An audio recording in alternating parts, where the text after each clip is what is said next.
A very good afternoon and welcome to Premier League Live this Sunday afternoon with our triple header of action here on LFS, and we start at the Amex Stadium as Brighton and Hove Albion take on Manchester City from 2. We also have another game kicking off at 2 o'clock this afternoon. Nottingham Forest hosting West Ham at the City Ground. We'll keep you right up to date with that one as it happens this afternoon. But then it comes to our game of the week a little later on. We're at Anfield as the champions Liverpool take on a side who they beat to the title last season by 10 points in Arsenal. Last season's top 2 clash at 4:30. And then we round off our first section of the season before the international break with a trip to Villa Park as Aston Villa look for their first win of the season, taking on a Crystal Palace side who have been buoyed with European football returning to Sellers Park after those playoff games. That's at 7 o'clock later this evening. It is a fantastic day of action for you, and it's already been a great weekend as already. Chelsea controversially in that game yesterday in that West London derby between Fulham, winning by 2-0. It was a late penalty that won the game for Manchester United at Old Trafford in the 97th minute from Bruno Fernandes. Sunderland also needed a late winner against Brentford to come from 1-0 down. Wilson Isidore again scoring for Sunderland. They make it 2 wins out of 2 at the start of their home season.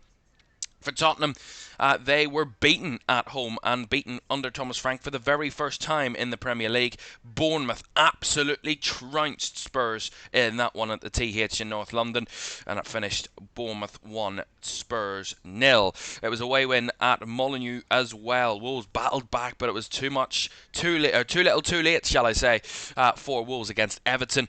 Everton coming out the victors there. That is now back-to-back wins after that opening way defeat. Speaking of an opening day defeat, Elland Road and Leeds were the team that beat Everton on the opening day at Elland Road, but it was a 0-0 draw between Leeds and Newcastle last night as they could not be separated.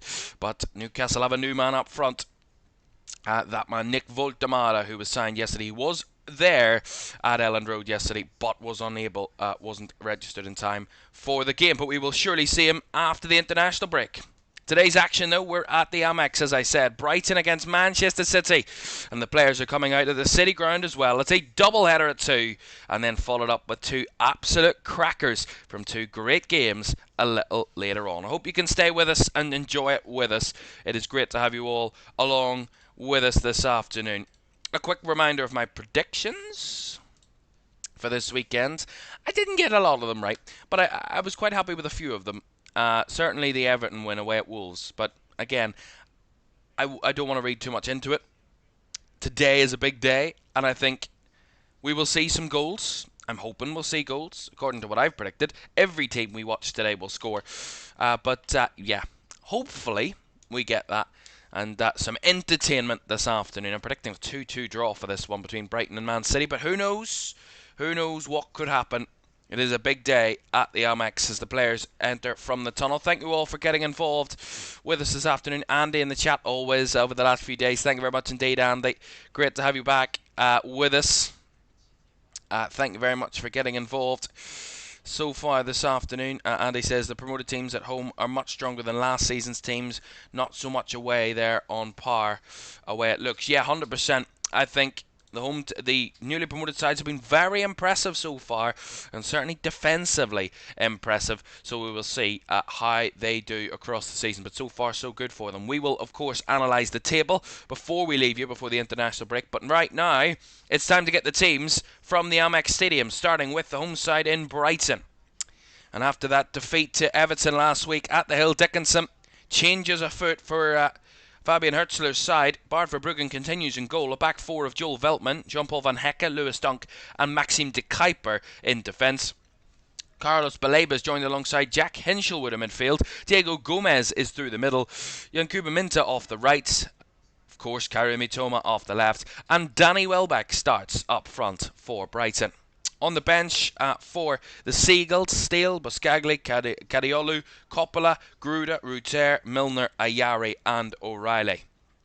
For Manchester City, it was defeat last Saturday at home to Tottenham Hotspur. But they want to bounce back and get 2 wins out of 3 to start the season. They have James Trafford in goal for the 3rd successive time. There was question marks over his mistakes last week, but he is back in the team and he is going nowhere according to Pep Guardiola. A back 4 of Matheus Nunes comes in at right back. Abdulkadir Kusanov is alongside John Stones at centre back, and Ryan Aït-Nouri is fit to start at left back after his little issue against Spurs last week. Rodri makes his first start in almost 12 months for Manchester City in the Premier League. Tiani Reinders is alongside him in midfield with Bernardo Silva a little bit further forward. Oscar Bob off that right, Omar Marmoush off the left, and Erling Haaland leading the Manchester City line. Who else? On the bench for City, Edison, Diaz, Lewis, Ake, Akanji, Gundogan, Gonzalez, O'Reilly and Doku. Manuel Akanji being linked with a move away. Will he be at City come this time in 2 days' time? We will see. It's kick-off in our first game of the day, and it's 2 games at 2 o'clock. It's Brighton against Man City and Nottingham Forest against West Ham. Kick-off in both games is next.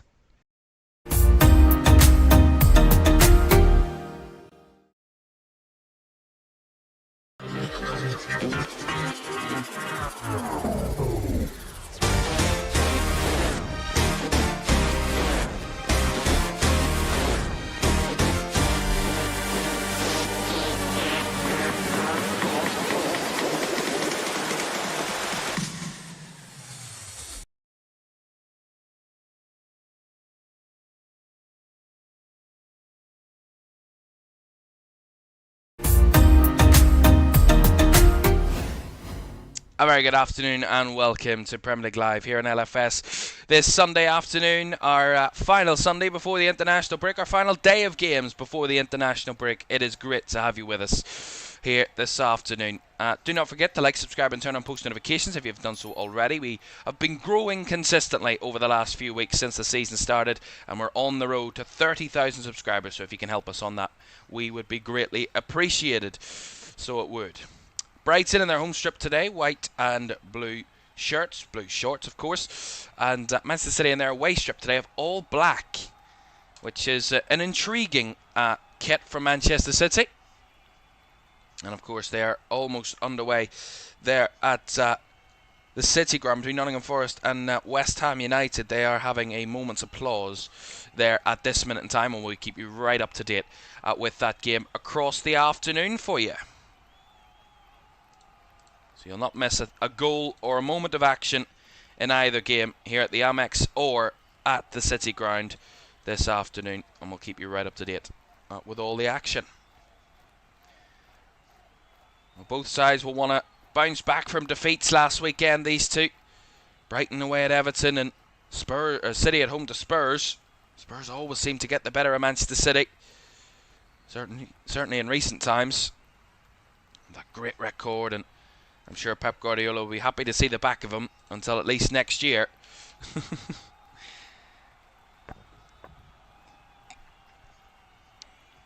Here's Rodri. Switching the ball out to the left-hand side here for Ryan Aït-Nouri. Well, Brighton on the opening weekend hosted Fulham here. Thought they were going to get an opening weekend win at home. And that late goal from Rodrigo Muniz denied them. They've just 1 point from their first 2 games this season. It could have been so different, and those missed chances against Everton last week as well is what killed them there. They are capable, Brighton.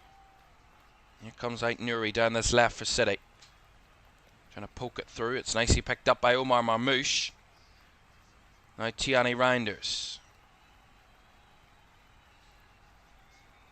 Stones out to the right-hand side to find Nunes. Reinders to Rodri. Will be very intriguing to see how Reinders and Rodri link up today. A partnership that we've not seen so far. Tiani Reinders has been very impressive in his first game away at Wolves, and then that game last week he kind of struggled to get into the game. He was marked out of it, really. We'll see how Rodri will try and free him up at times. play those passes as Brighton recover at the back and win a goal kick off Oscar Bob. There, Jack Hinchelwood.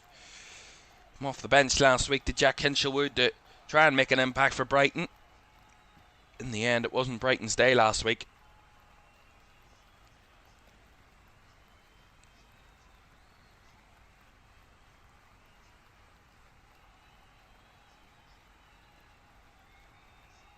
Long kick forward there.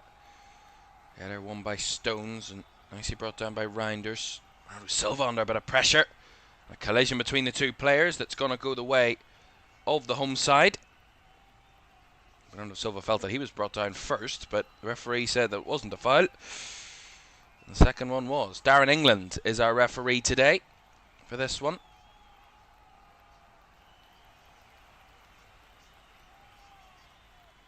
Oh, loose pass there from Dunk, and not on the same page as Jean-Paul Van Hecke there.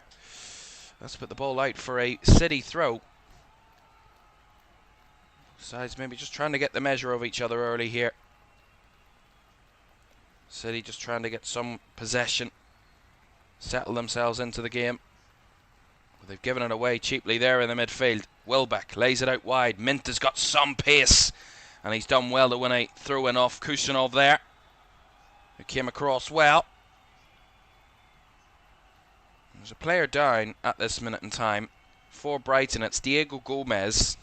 He was the one that won the ball back for Brighton. It was a battle between him and Tiani Reinders, and Reinders stands on his ankle in a sense there. The way it bends, that's really strange. Oh, yeah, it's an accidental one from Reinders, but it's a painful one for Diego Gomez. He's going to receive some treatment at the moment. Well, the Brighton midfielder.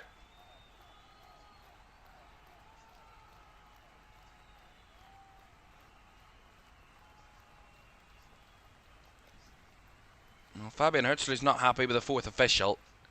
He's saying that he wants them to have a look at it.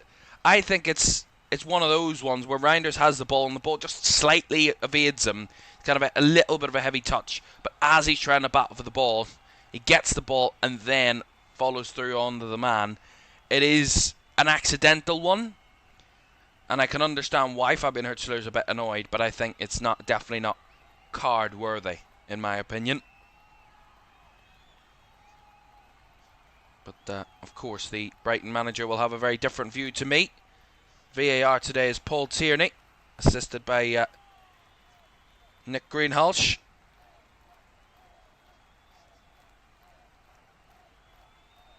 It will be a very intriguing day, of course. We had VAR controversy yesterday, as there always seems to be at times, at least once in a Premier League weekend. But I think Tiani Reinders, it's a heavy touch, and he's won the ball, clearly. He has control of the ball, and he just, as he makes the pass, which is a poor pass, by the way, to give away to Danny Welbeck, but as he makes the pass, he just comes through on the man. It's an accidental collision, but it's definitely not anything more than a collision.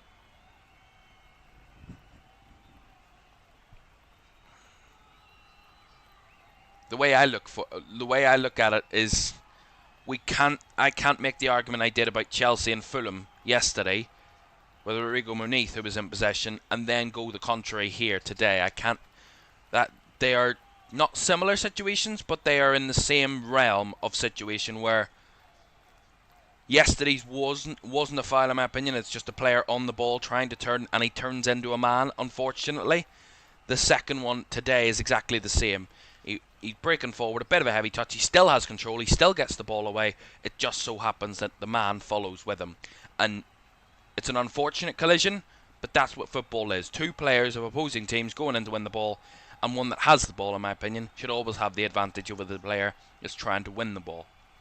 That's the way I look at it. Veltman to take this throw in for Brighton. We're back on the way, by the way. Diogo Gomez is off to the sideline. So he will return to the play very shortly. It's good that he's okay, which is, of course, what we always wish for and hope for. That there is no injuries in situations like that. De Kuyper. Mitoma. Battling there with Matheus Nunes. Winning a throw in there. Kario Mitoma. Matheus Nunes will have a real tricky customer on his hands today in Kario Mitoma. Very good player. Saw him cause problems last week at the Hill Dickinson against Everton, and ultimately it was Brighton's actual lack of end product that failed them last week. Their build-up play was actually quite nice at times, and they've won up well here. The ball's fed through down the right-hand side. Is it going to stay in play? It's just going to roll out and away from Yankuba Minta. He was quick. As I said, he's not that quick. Yeah, it's a good idea. It's nicely won in the central area. And then it's first time ball fizzed in behind. Yankuba Minta with the effort to try and get back to win it. It was never getting there. It's a nice idea, though, from Brighton. I think that's where they will need to use their advantage, is pace in the wide areas. They have got good pace in the wide areas, although here's a ball from City. It's in behind for Haaland. Erling Haaland just poked it towards Verbruggen there. Very low power in that one. Don't know if Van Hecke put him off, but we'll see it again. It's a lovely through ball by Marmouche. Haaland makes a lovely run off the inside of the right wing back in Veltman and Van Hecke. Whether Van Hecke gets enough to him here to put him off a little bit. Not really. Just a poor shot from Erling Haaland there. Bowing down on goal. And Van Hecke's not particularly a friend of Erling Haaland there. Haaland just kind of barging the man after the moment. There's nothing really in it, if I'm honest. Erling Haaland complaining over nothing. I don't think Jan-Paul Van Hecke actually gets much to him at all. And even if he does, it's after he's taken the shot. So it's just a poor shot from Erling Haaland, in my opinion. He's 87 Premier League goals after 100 appearances. That's the most of any player in Premier League history. There's no doubting he's prolific in front of goal. A record that was previously held by Alan Shearer. 79 goals he'd scored after 100 appearances. But Erling Haaland with 87. Quite unbelievable. Unbelievable it is. His ability to produce time and time and time again for Manchester City. Haaland. Tierney Rounders. Kusanov. Back to Stones. Back to Abdul Qadir Kusanov. Heavy back pass there by Marmouche, but Kusanov's there to feed it back to his goalkeeper and James Trafford. Was tested a few times against Spurs last week. Certainly high pressing.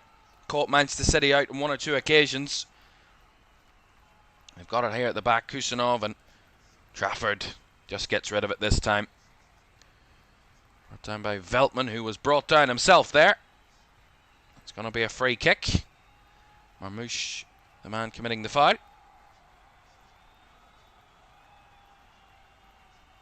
Still goalless, by the way, between Nottingham Forest and West Ham.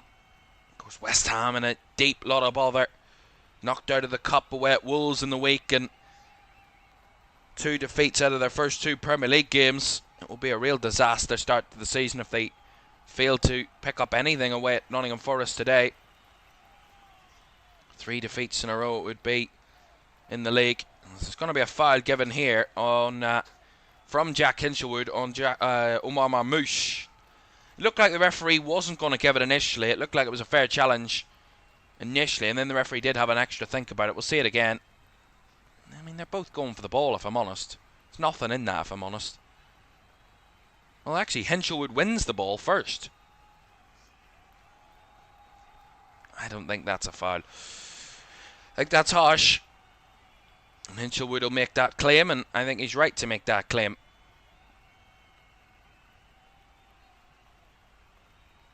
Well, Manchester City went 2 games, both games last season, without beating Brighton. Drew at home and Brighton beat them here. That was after they'd done the league double on them the season prior.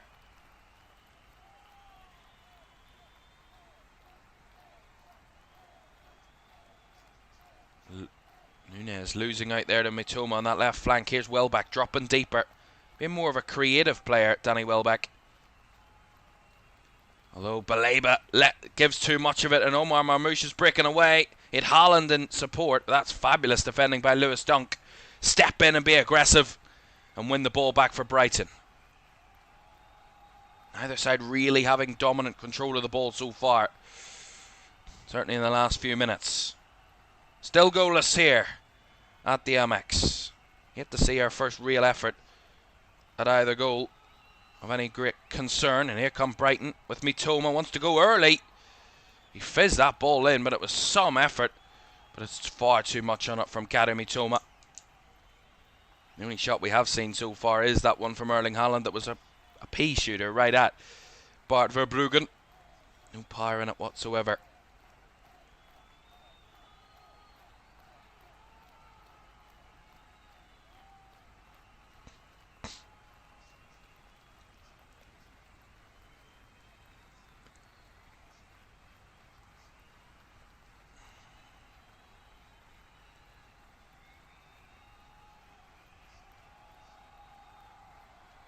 Well, Brighton lost 12 of their first 14 Premier League games against Man City between 2017-18 and 23-24, and they went unbeaten against them last season.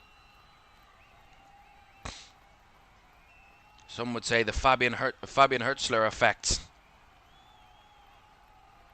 Some would argue he has changed things about Brighton. They have become much more of a competitor up the field, albeit whenever they did play under the previous manager Roberto De Zerbi, they were competitive as well and got them into Europe, of course. But Fabian Hürzeler, it seems like it's a much more sustainable way of playing football with his team. Oscar Bob almost nicking the Brighton throw in there, but it seems more sustainable against the bigger sides, and I think that's what makes Brighton a real threat this season. Is that, yes, they've had a poor start, but they've got really good quality players that will show up in big games and can compete against top opponents. And from what we saw from Fabian Hürzeler's side last season, they can pick up good results against big opponents. And as I said, they were unbeaten against Man City. They picked up 4 points out of a possible 6 against City last season. 2-1 win at home and a 2-2 draw at the Etihad. Actually, the Etihad draw is more impressive because of Manchester City's superior record to at home. And that's a bit of a crunching challenge there by Jean-Paul Van Hecke, who came sliding through. It's going to be a yellow card for the Brighton centre-back as he was very aggressive there on the back of Erling Haaland. Something tells me that battle's going to continue all afternoon. Yeah, he's got very aggressive there, Jean-Paul Van Hecke. It's definitely going to be a yellow.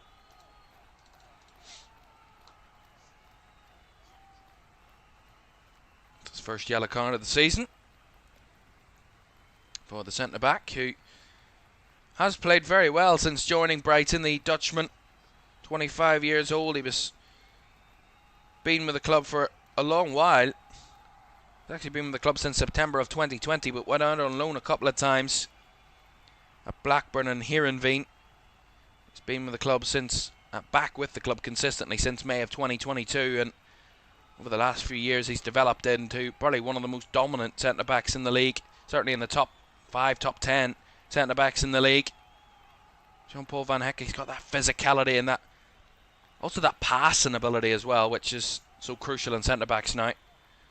Kusanov tried to break forward there. He was intercepted by Gomez, and Minta again trying to break down that right-hand side. He was well doubled up on by Rodri and Ait Nuri there to stop him in his tracks.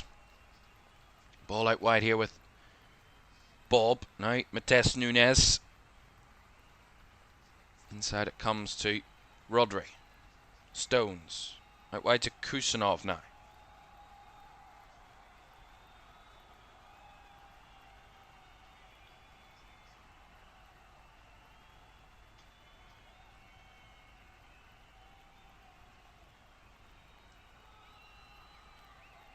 Inside pass from Stones to Rodri and back to James Trafford. Very patient about their football today so far, Manchester City.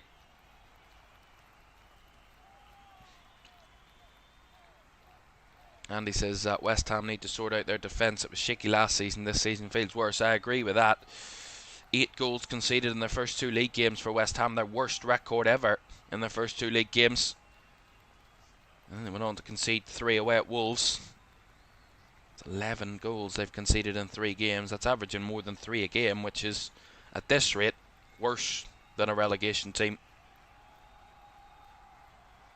Considering they only scored 1 goal up until that game against Wolves in the Cup.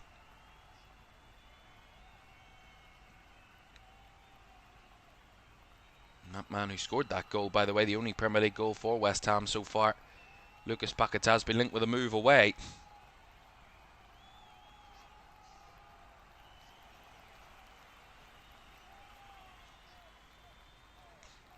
Nice play there from City. Aït-Nouri, pressured by Yankuba Minteh, and wins the ball fairly, does Minteh. And that will try and get Brighton on the move. City have the ample bodies, but Welbeck's flicked it through, and Mitoma's in behind. The flag stays down. Mitoma forces a good save out of James Trafford. That was a good opportunity from Brighton there. Really good play, really good pressure from Yankuba Minteh. Wins the ball off Aït-Nouri, who's further forward. It leaves City a little bit exposed. The centre-back Kusanov doesn't know whether to come or to leave it. And then it's lovely work from Danny Welbeck in between the lines. They said he's dropping deeper, allowing the wingers to come inside. And that's exactly what he does. He drops a little deeper, allows Mitoma to run round the back of the City defence. He is onside, and it's a good through ball. And Mitoma breaks through, has a go one-on-one with James Trafford, and forces a good save out of the City goalkeeper. That was positive there from Brighton, and they've got the corner. Left-hand side. The first corner of the game. I told you, Kaoru Mitoma will be a threat today for Brighton. Certainly scored some cracking goals last season. Only one of the goals of the season last season. Corner, right-footed, near post, headed away by Nunes. Flicked back into the box, but far too close to James Trafford, who picks up easily, and now he tries to send Marmoush on a run. The bouncing ball made it awkward for Baleba, but Carlos Baleba does really well and heads it back to his goalkeeper in Bart Verbruggen.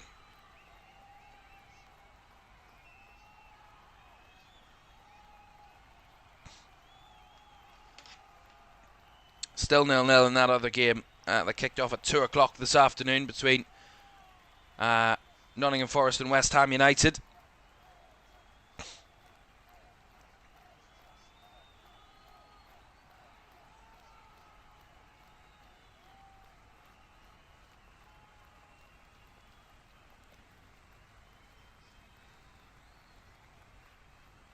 Brighton with really the best chance of the game so far. That was a good challenge there on Aït-Nouri by Yankuba Minteh, who's been up and down that right-hand side already so far in the first 20 minutes here. Quite a lot. That's a lovely through ball by Rodri, though. Ball breaking lines there, City. That's the difference. We know what Rodri brings to this City team. We know it, no doubt, but, you know, in the grand scheme of things, it's those little bits and pieces that change things for City as they've given it away here. And that's nice work there from Welbeck. Feeds it across now. Here is Joel Veltman. Out wide it goes to Yankuba Minteh. Back through to Veltman, who was well covered there by Kusanov. Goal kick. But that's the difference makers. The little passes between the lines where no one else spots the pass. That's what Rodri makes a difference of. And that's why City lost so many games last season when he wasn't in the side. Was because he wasn't there to do the things that he does to keep City on the front foot. And to keep them forward. And also have that cover at the back as well. His presence and his ability in that position is unmatched in world football, in my opinion.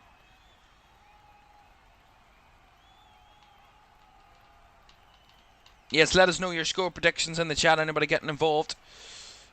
John Stones is with us. He's also playing on the pitch here as well at the Amex.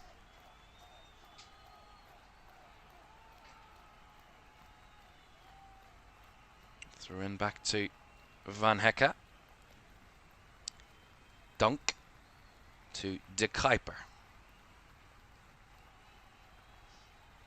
Halfway through the first half here at the Amex, still goalless. That was a nice through ball by Van Hecke.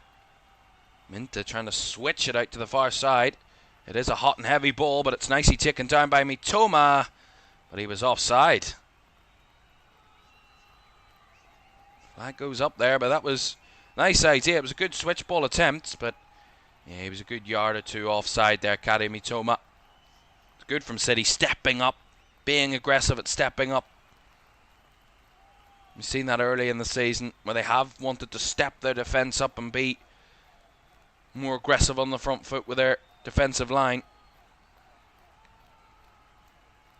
We've talked already about the Pep Lijnders effect coming in as assistant coach for City and the quality that he would like to see and the changes that we would see from City with him in the coaching staff now. Of course, a little bit more Liverpool-like under Jurgen Klopp in a sense, rather than old style Pep Guardiola City football. There would be a combination of both, I would say, which make it much more intriguing and how City will play this season. That's an aggressive pass, but it's worked out nicely for Oscar Bob. Central rolls it through for Reinders, and now Haaland, but the shot fired wide by Erling Haaland. Again, it was good work down that right hand side, a little bit of an aggressive one, but it's nicely fed inside. Trying to figure out who that, I think it might have been Marmouche. No, it wasn't Marmouche, sorry, it was out in the right hand side, but it's nicely worked through the lines as Tiani Reinders takes it. He backheels it back to Erling Haaland as the defence is retreating, creates that space for him. He has a left footed shot that's just dragged well wide of the right post from Haaland with his left foot. Verbruggen with a long ball. City take control of it, but Minta again nips it away from Ait Nouri. Challenge made though to win it back for City by Omar Marmouche. And now here comes Tiani Reinders. Now Bernardo Silva round the corner for Ait Nouri. Body's in the box. Ait Nouri across. He's lifted it. Haaland! Great save by Verbruggen and cleared off the line by the Brighton defence. Back they will come though, City. Down the right hand side. Chopping inside and out. Cut back to Rodri. Whips it round the corner. Haaland again. It's Van Hecke that gets there to him. And it's decent work again from City. It was good work down that left hand side. The space was there for Ait Nouri to really break the lines this time. Get in behind, and then he just stands it up to the back post. Haaland sails above his defender in front of him. And Maxime de Kuiper gets above him. And the header right on goal. Good swipe of a right hand by Verbruggen. As he tries to catch it, Lewis Dunk just gets rid. It's a close call. It was a good bit of goalkeeping in the end there. Brighton flicking in behind. Welbeck gets a little bit muscled up there with Minta. In the end, the ball will just come right the way through to James Trafford.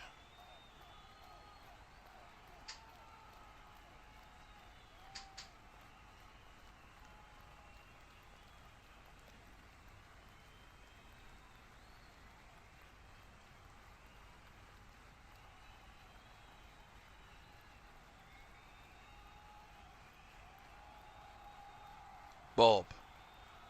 Tight space. Finds his way out of it. Wanted a foul as he was brought down there, but the referee saw no issue. It looked to me like he was pulled back there, but the referee said nothing. Break down the left hand side, not quite found. All the way back to Trafford again for Manchester City. 26.5 minutes gone. Still goalless here and goalless in our other 2 o'clock game. At this minute in time, more than enough time for that to change. Here comes Ait Nouri down the left again. Well challenged by Yankuba Minta. He's done really well, Minta, playing in that right wing position, but his backtracking to follow Ait Nouri has been really impressive in these early moments of this game.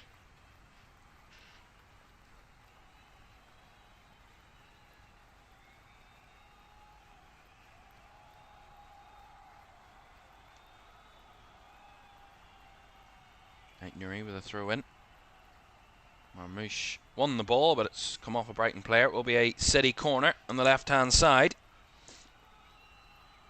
Diego Gomez with the block there. It's a bit of behind for the corner.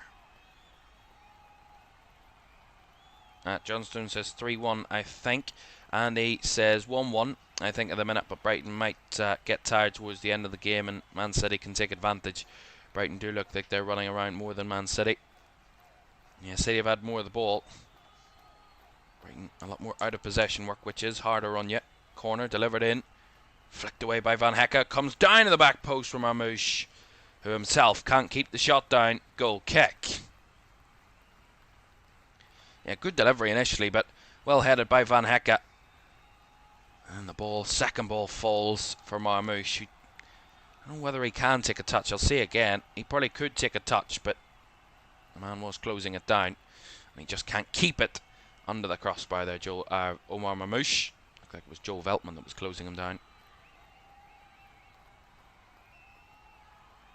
Play over the top. Mitoma trying to battle.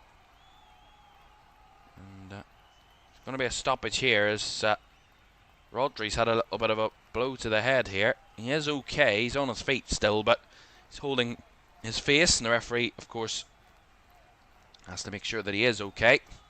See it again here. It was a bit of a clash with him and Diego Gomez. He actually heads into the back kind of shoulder blade of Diego Gomez there, Rodri. So he will be checked up, but he should be okay. To continue. Well, Manchester City have won 19 out of their 30 league games against Brighton. That's a 63.3% win rate.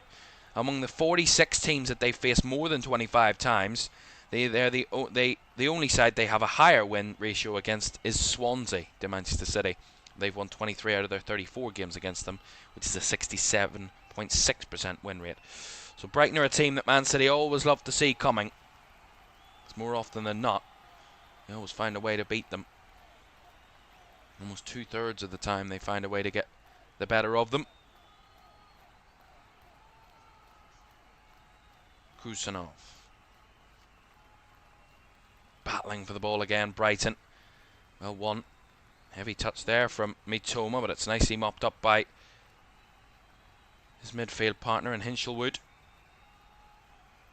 Oh, the Kuiper there got a real hefty one from his goalkeeper Verbruggen, and he just couldn't keep that one in play. Rodri back onto the field after receiving that treatment. Right back in the mix. He hit the half-hour mark here in this one. Tiani Reinders tried to play the through ball, was blocked, and then Mitoma trying to speed it forward, but it was a little bit forced. It's well dealt with by the City defence. Nunes under pressure from Mitoma. Ball's not going to go out of play. Matheus Nunes has work to do. And City losing it out in their own defence at third. Ball cut back. Minta takes a chest. Rodri's there to break it apart and get it away from Manchester City. And fired long, but that was less than comfortable. Oh, back pass there from Van Hecke. It was sent into the Galactics there by Verbruggen, who was taking no risks against Erling Haaland.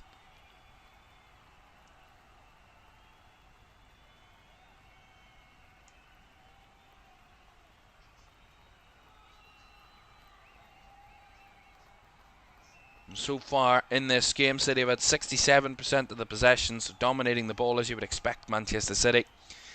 They've had the biggest chance of the game when Erling Haaland's header was palmed away by Bart Verbruggen. Actually, both of their shots on target so far, City have come from Erling Haaland. A little bit of a pea shooter earlier in the game was the other shot on target. They've had 5 shots in total, have the visitors, just the one from Brighton. And that one from Karim Mitoma.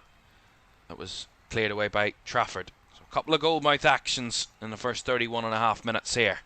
But no goals for either team just yet.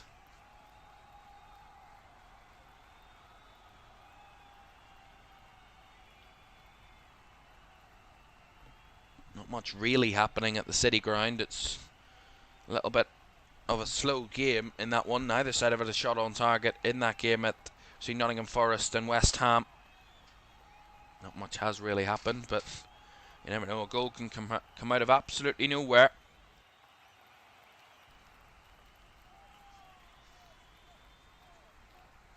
You've got to say at times today, so far, Brighton have been a little bit sloppy in possession. Just allowed City to have that extra little bit of control, which at times they don't really need help with having. Rodri. Nice pass to Marmoush. He was under pressure, but he did well to evade the challenge. Marmoush had the switch ball, but again, Brighton getting a block in there to win it back. It's tough for City to progress the ball in that moment, but Minta nipped away from him by Aït-Nouri. Getting a taste of his own medicine there, Yankuba Minta. Now Oscar Bob.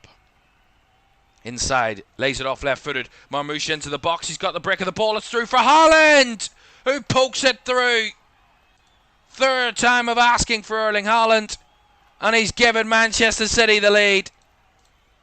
Fantastic for Erling Haaland, and Manchester City have the breakthrough.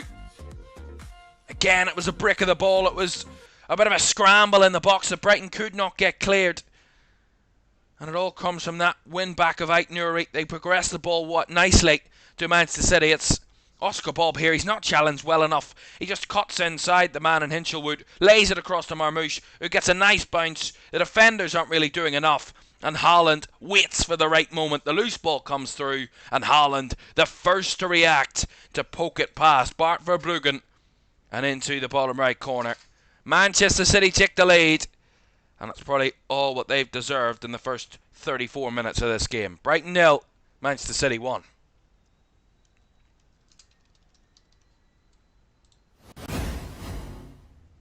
Yeah, it's a really good finish from Erling Haaland. It is his 100th appearance as well, John. 88 goals now in 100 Premier League appearances for Manchester City. Unbelievable. Unbelievable. He's already been very much involved in the game, Haaland. He had a couple of shots, as I said before that. It's now about Brighton's reaction to going behind. It's actually going to be a foul here. Is there a stoppage? Yeah, there's a City player down, so he's going to stop the game, the referee. It was Matheus Nunes who had an issue with his right ankle. The referee, Darren England, had to pause the game just to make sure he was okay, but he is. And there it is. 88 goals after 100 appearances. And he could still add to that, remember. Here today. For context, Sergio Aguero had 64. Mo Salah had 63. Alan Shearer had 79. No one has come close to Erling Haaland on that list.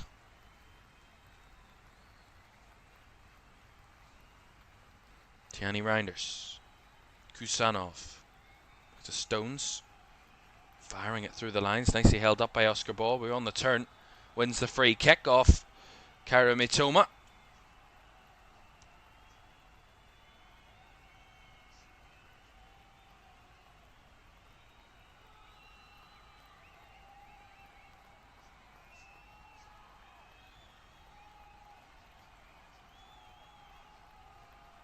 Will go down as a really poor start to the season if Brighton go into the international break without a win.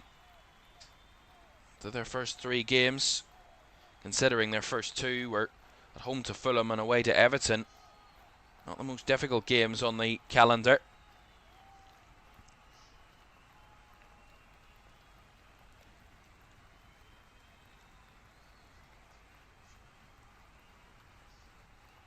As I said, they've scored only 1 goal. That came here on the opening day against Fulham. And that 1-1 draw came in the 55th minute from Matt O'Reilly from a penalty spot. So they haven't scored from open play this season, Brighton. And they've had only 1 shot to try and test Manchester City in this early one.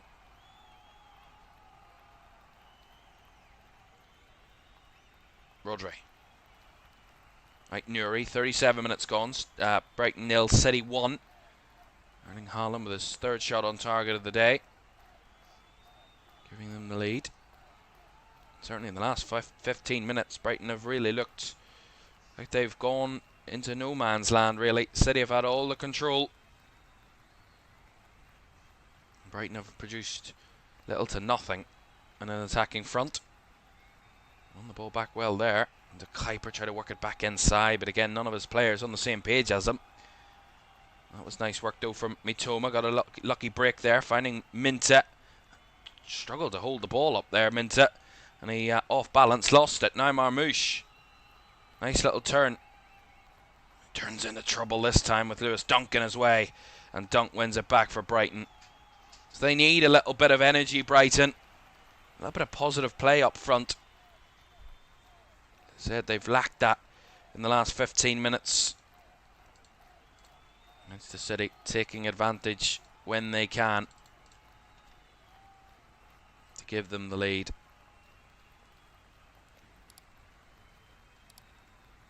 Van Hecke looking for the long diagonal towards Mitoma. Brings it down against Matheus Nunes. He stayed onside that time. Cuts back to De Kuiper, back to Mitoma. They work it back inside with Hinshelwood now, Brighton.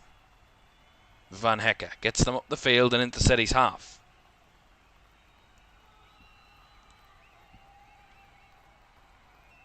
Need to find a way of breaking their way through City. This is the next task. Here's Minta. Inside to Baleba. Nice lofted ball out wide for De Kuiper. There's 4 Brighton players in the middle. Can they find one of them? Back to De Kuiper from Dunk. Dunk again. City trying to press them back the way. And back the way it goes from Van Hecke to Verbruggen. Swing it out to the far left channel again. Well defended by Matheus Nunes, but the second ball won by Mitoma. A little bit laboured there from Oscar Bob, and now here comes De Kuiper. Switching it back across the box. Minta was beaten to it by Aït-Nouri, and Marmouche did well to lay it off to Rodri. Rodri holding on to the ball and was caught there by Diego Gomez. It's going to be a free kick to Manchester City. It's a decent spell of possession there from Brighton without really any threat to James Trafford's goal.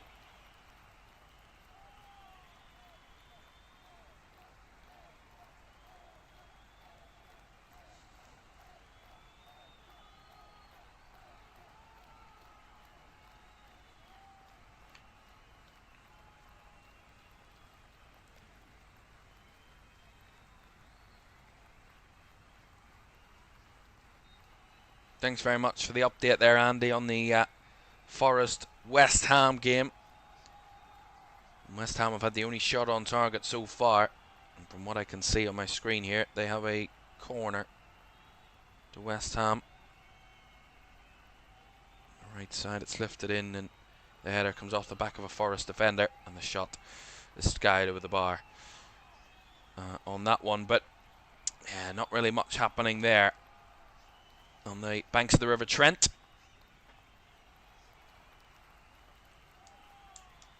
Four minutes of the first half to go here at the Amex Stadium. There's Brighton and Hove Albion 0, Manchester City 1 at this minute in time.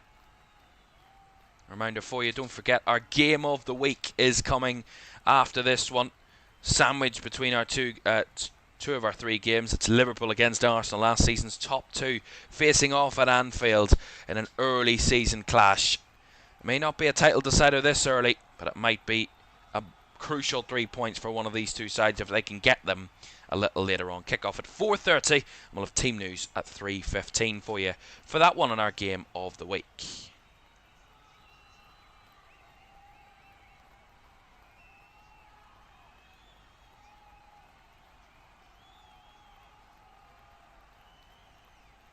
Beltman winning the free kick, wanted to take it quickly, but the referee wasn't allowing that. The ball was rolling.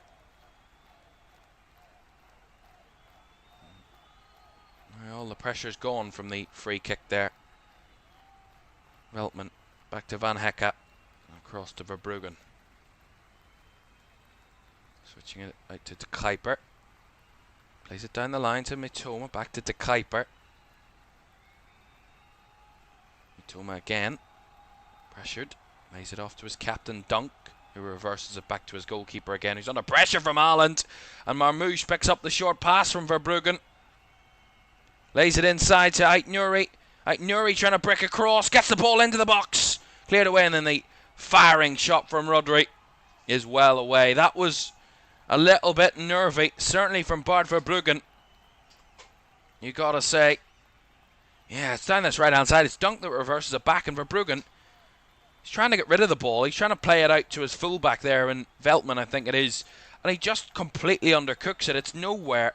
And Haaland does well to pressure him into making that pass quickly, but it's a poor ball. It puts Brighton under very much a lot of pressure. They get away with it, but it's a risky one to take, especially 1-0 down, edging closer to half-time. Last thing you want to do is concede a second right at the death of the first half. It will be a real mood killer.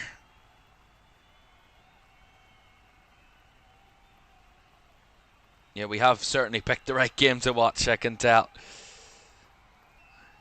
Here at 2 o'clock, but I was expecting a good game out of these two today. They're two good sides, Manchester City and Brighton, and can play good football. We know that. Expect to see some good goals and some good action here this afternoon. Van Hecke's swing ball out. Cleared away by Matheus Nunes. A bit awkward there from Reinders and Rodri battling.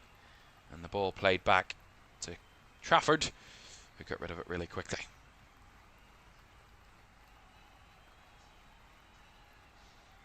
Now for Brighton, they have looked a little bit toothless. Not really seen Danny Welbeck even getting anywhere near the box in this first half. And Kubaminta's tried, but Mitoma's the only one that's really got anywhere near threatening James Trafford or his goal at any stage of this game.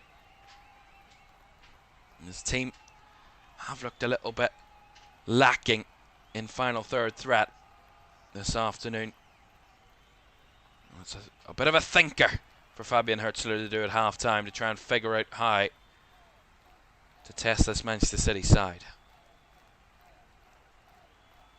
We'll see how long will be added on at the end of the first half here. It's Haaland spins his man in Veltman, and Veltman wouldn't let go of him. And in the end, that's a free kick to Manchester City. We'll have 3 additional minutes at the end of the first half.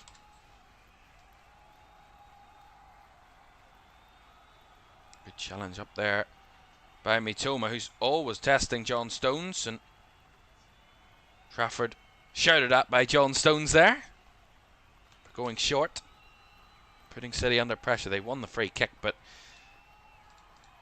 wasn't particularly happy there, John Stones, that he did get that ball off his keeper. Of course, James Trafford given the vote of confidence by Pep Guardiola as I'm starting the game today, and as much of a kind of hug that you will get out of Pep Guardiola, much of an embrace you will get out of him. His confidence in starting you week in, week out. Jack Hinchelwood there trying to win the ball high. Brighton being a little bit more aggressive to that end of the half, but giving away a couple of free kicks, which is certainly not what they want. Yeah, Hinchelwood stepped in, and then as Tiani Reinders skipped past him, he got a hold of his shorts there at Hinchelwood, and he wasn't letting go of him. Definitely a foul.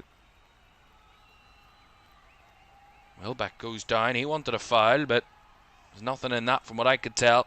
Just kind of fell over, really, Danny Welbeck. Here comes City with Ait-Nouri. Well blocked by Minta. Flicked over the top there by Gomez, and now Veltman's fired it in behind. It's Trafford who's come. Far from comfortable, as Minta was breaking in behind, and fired away by Manchester City with a minute to go of the first half. James Trafford, again, one of those nervy moments where he comes flying out. He's nowhere near the ball. He gets there in the end, but it's really unnerving, I would say, if you're a Manchester City supporter, or even Pep Guardiola down there, that you're used to your goalkeeper coming, but you're used to him being more dominant. James Trafford looks a little bit flappy at the minute. Long ball here. That will be an easy one for the City keeper on that occasion. Into added time. We're actually just gone half time, apologies, at the City ground. It's goalless between Nottingham Forest and West Ham United. We will give you further updates on that game in the second half when it gets underway. Still goalless there in that one as they head into the break, and we'll be joining them at half time in a moment. Flick ball in behind again. Minter to chase. He gets the better of his man. He's broken behind here. He's chopped it back. He's played it across. There's nobody in there for Brighton. Nobody in there at all. Welbeck had gone to inside the 6-yard box with a run, and Mitoma wasn't quite there yet. And on that one, Minter's gone down actually as the ball had been played by him. Felt that he was fouled. He stayed down here, so see how he is, but half-time whistle should be following very shortly. He's going to have to receive some treatment here, Yankuba Minta.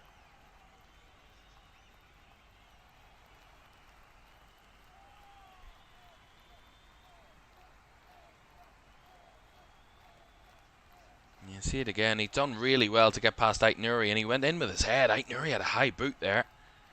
Minta breaks through, gets past Kusanov, cuts back. And as he tried to square it across the 18-yard box. Oh, that's high from Aitnouri. It's really lucky there.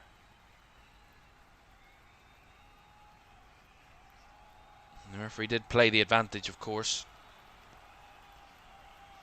as Brighton were on the progression of the attack. And as he receives treatment, bit of a debate on the situation. As we look back at the goal that separates the two sides again. Marmouche with that through ball, and I would say he will always claim that it was intentional, Marmouche. I don't think it quite was, but the ball did go through, and it was poked in by Erling Haaland. It's good to see Yankuba Minta back to his feet again.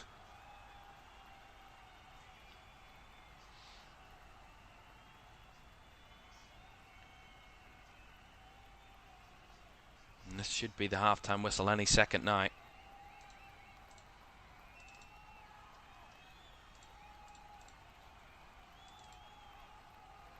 Long kick forward by City.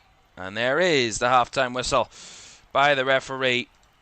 And at half-time, it is Erling Haaland. Who else? In 100 Premier League appearances, 88 Premier League goals. He is inevitable at the very best of times. Erling Haaland has given Manchester City the lead, and that is a lead of which they have going into half-time. Brighton 0, Manchester City 1.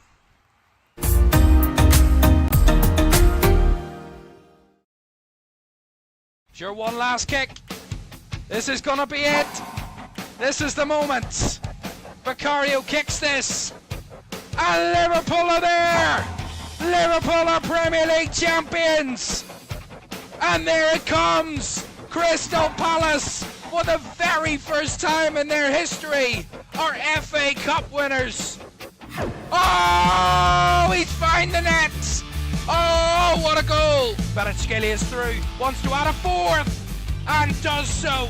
Ahmad, oh my goodness me. That is absolutely unbelievable. Rice again. Oh! You thought he couldn't beat the first one. He's gone and bettered it. Another whip ball in. The header is in by Virgil van Dijk. Incredible.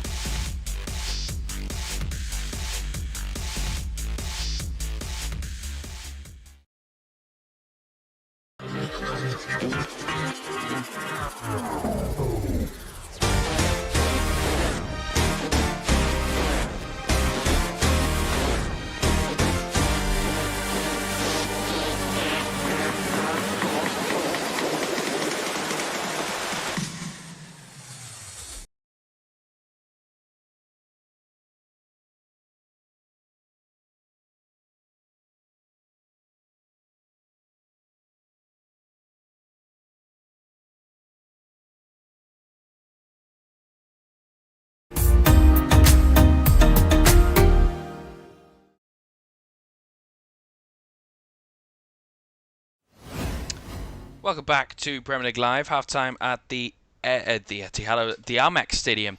It is Brighton 0, Manchester City 1 at the break, and we've 12.5 minutes before the second half gets underway, so quite a while before the second half is off and running. It's also goalless in the game between Nottingham Forest and West Ham in that other game that kicked off at 2 o'clock. But of course, all the focus today, I'm sure, for everybody watching that loves the Premier League will be on that 4:30 kickoff at Anfield as the champions Liverpool host Arsenal a little later on, as you can see there.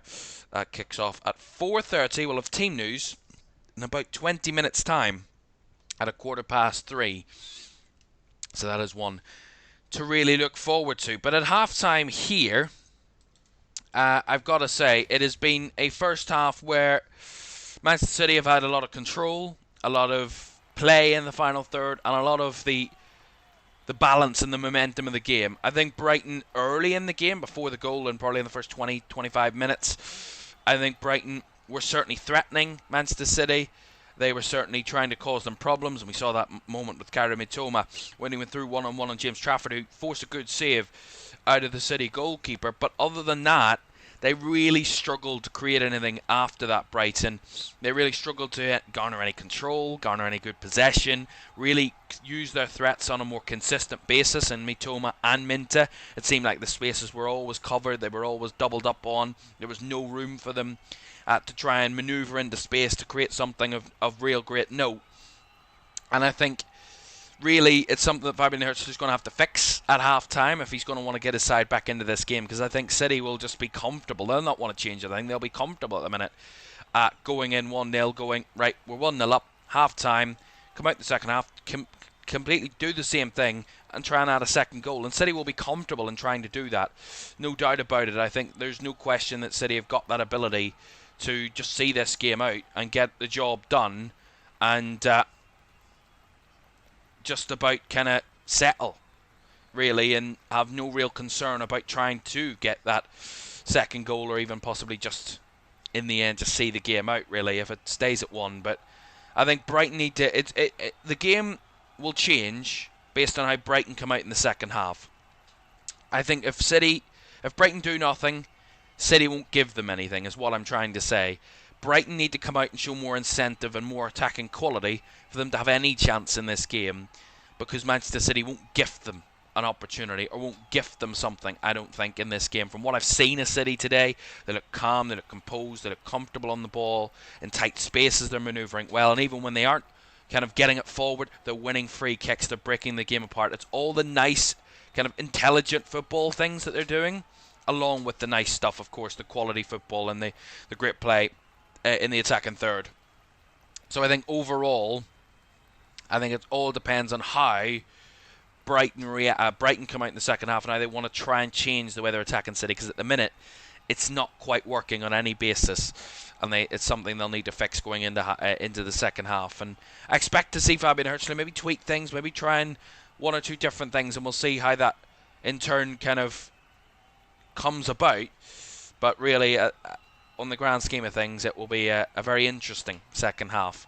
Certainly between the sides. Finally poised is what I would say. But what I would be positive about Brighton is the fact they probably could have went 2-0 down before half-time with a couple of City chances late in the half. And they didn't. They held in there. They actually battled back a little bit better towards the end of the first half and kept it at 1-0, which will give them that belief going into the second half that they can get back into the game.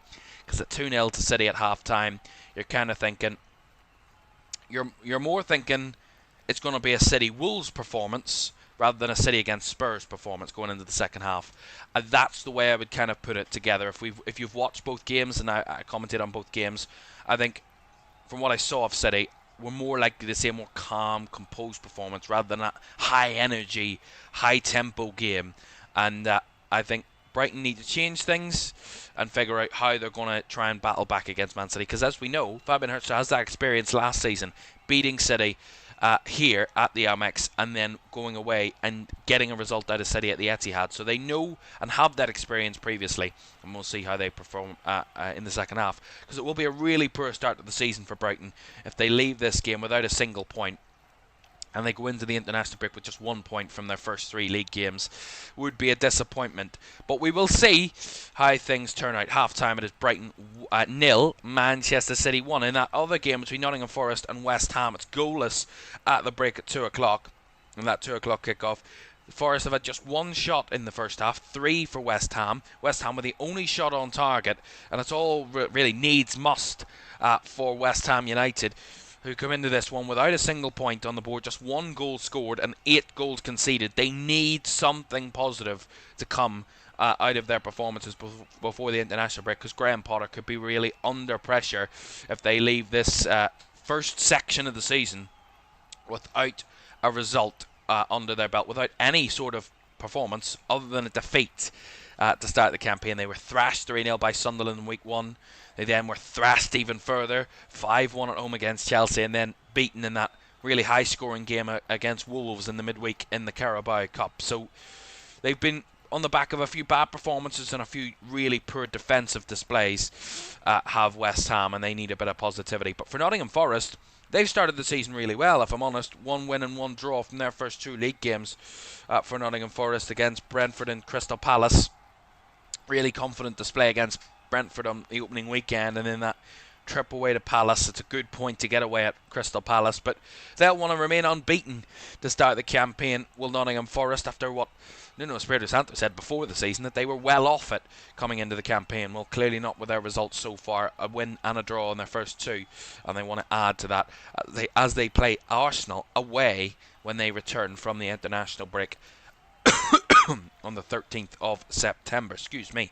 Apologies for that. But you got to say, Forest have started the season well, but not this game well at the City Ground. It is goalless at the break. Right, we'll be back for the second half of both games very shortly.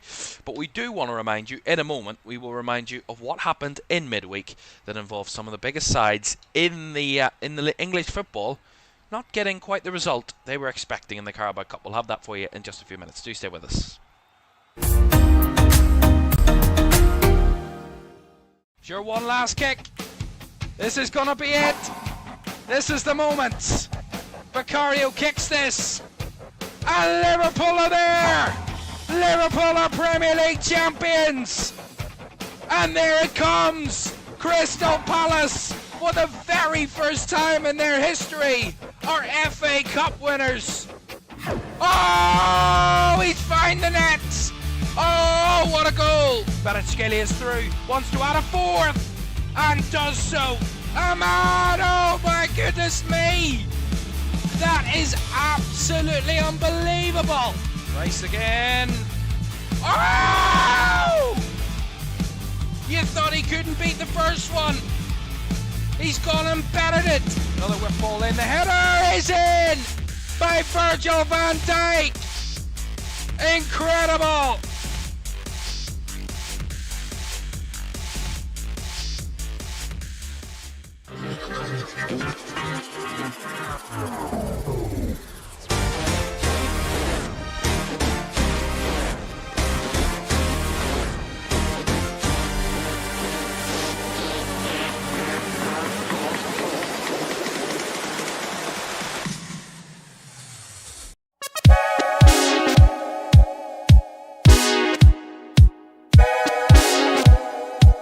Longstaff would make a confirmation if he misses this. Ethan Horvath saves, and it is all over. What a performance from the championship side. All the turmoil off the field. A horrible summer they've had. A horrible start to the season. Their fans boycotted this game tonight in protest of the owners. Well, on the field, they did everything right. Ethan Horvath was an absolute hero. Saved 2 penalties. The other one was skied over the bar. He made some great saves in the 90 minutes. Sheffield Wednesday deservedly through to round 3 of the Carabao Cup. It's up to Mbeumo to level it again. Sudden death, miss in the right. Score and they keep it alive. Mbeumo against Pim, surely something. He's at the crossbar! Manchester United are out! Can you believe it? The woodwork denies Brandon Bemo. It wasn't even the goalkeeper after all that. 25 penalties taken. It took a mere mile to get there, but they're flooding the pitch. Grimsby Town have one of the most unbelievable cup upsets in the Carabao Cup history. They've beaten Manchester United 2-2 inside 90 minutes, and after 26 penalties taken, Grimsby have won by 12 penalties to 11. This is a night that will be going down in cup history as one of the most unbelievable nights in cup history. Wow.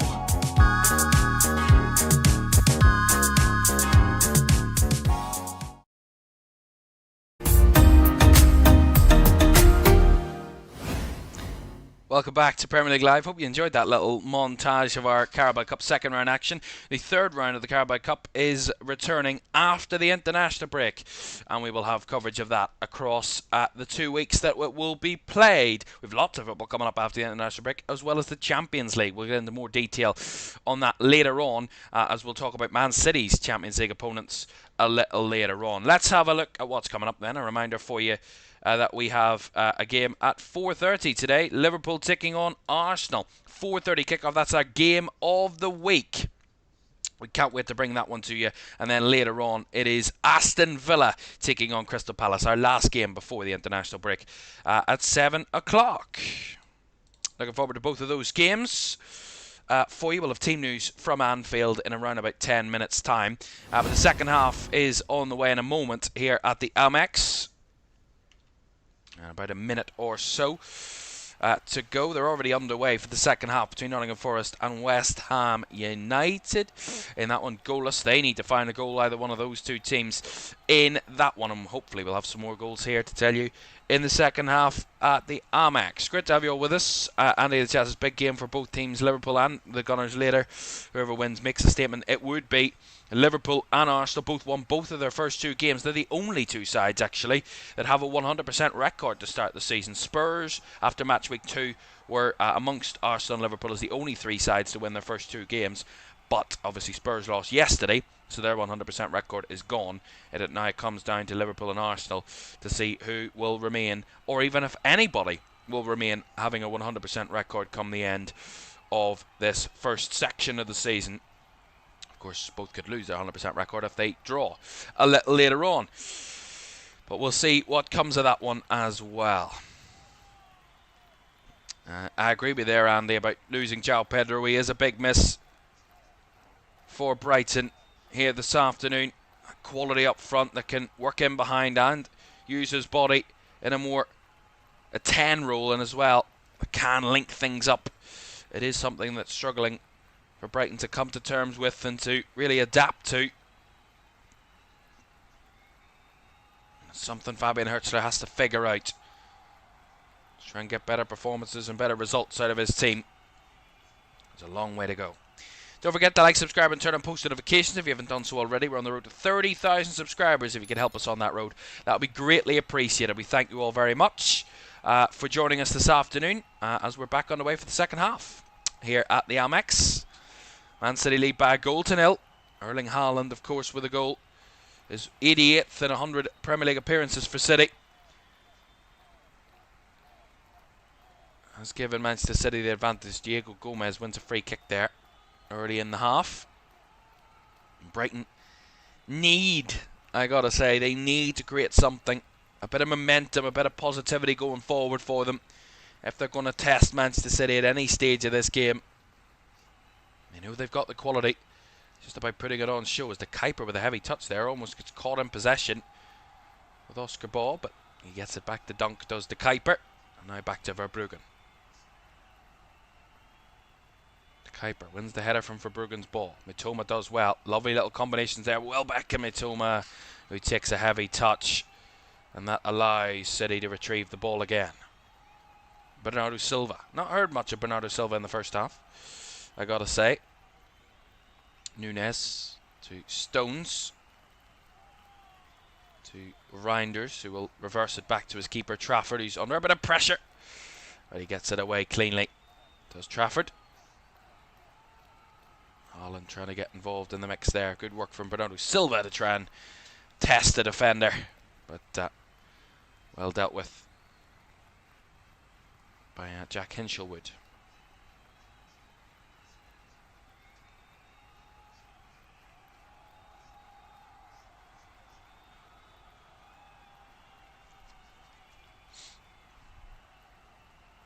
Verbruggen.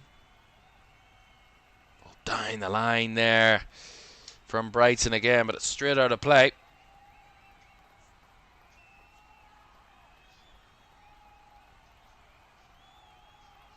Well, we did mention it in our build-up earlier this afternoon that Brighton had made some changes from that defeat against Everton last week, especially in midfield, and Matt O'Reilly and Yasser Ayari both dropping out of the Brighton side today, with Jack Hinchelwood and Diego Gomez coming into the side for them.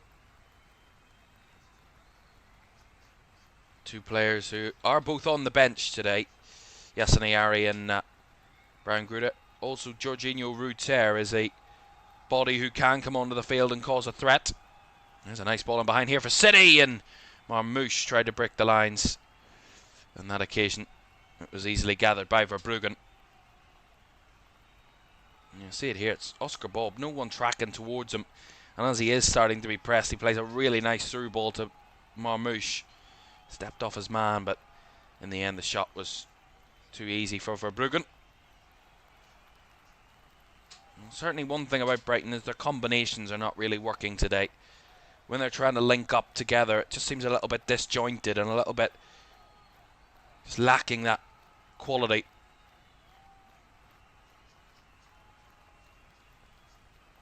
Marmoush. Direct ball towards Tiani Reinders, right in that left-hand side. Inside to Rodri. Reinders again.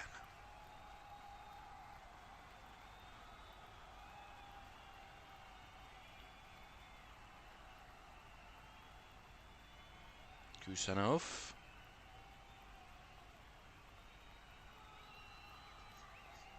Taking their time, Manchester City, as they have been all afternoon. They've been patient, waiting for the right moment to press Brighton and to pass their way through Brighton.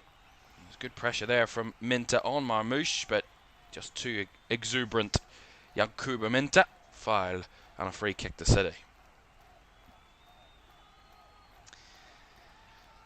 Well, despite the fact that they haven't picked up a win yet, only 3 teams have a better XG performance than Brighton this season in their opening 2 games. Brighton had a 3.91 XG stat starting the season in the first 2 games. But they've only scored 1 goal. And their negative differential between their goals compared to XG is the lowest of any side in the league this season. So their chances they're creating, they're not taking, and they've given it away there cheaply with Mitoma. Back pass, playing it back into Oscar Bob's path, who's broke into the box here, Bob. But as he tried his way to get past De Kuyper, stepped in at the right time, the left back, to deny Oscar Bob, as Hinchelwood has a heavy touch, and that goes out of play.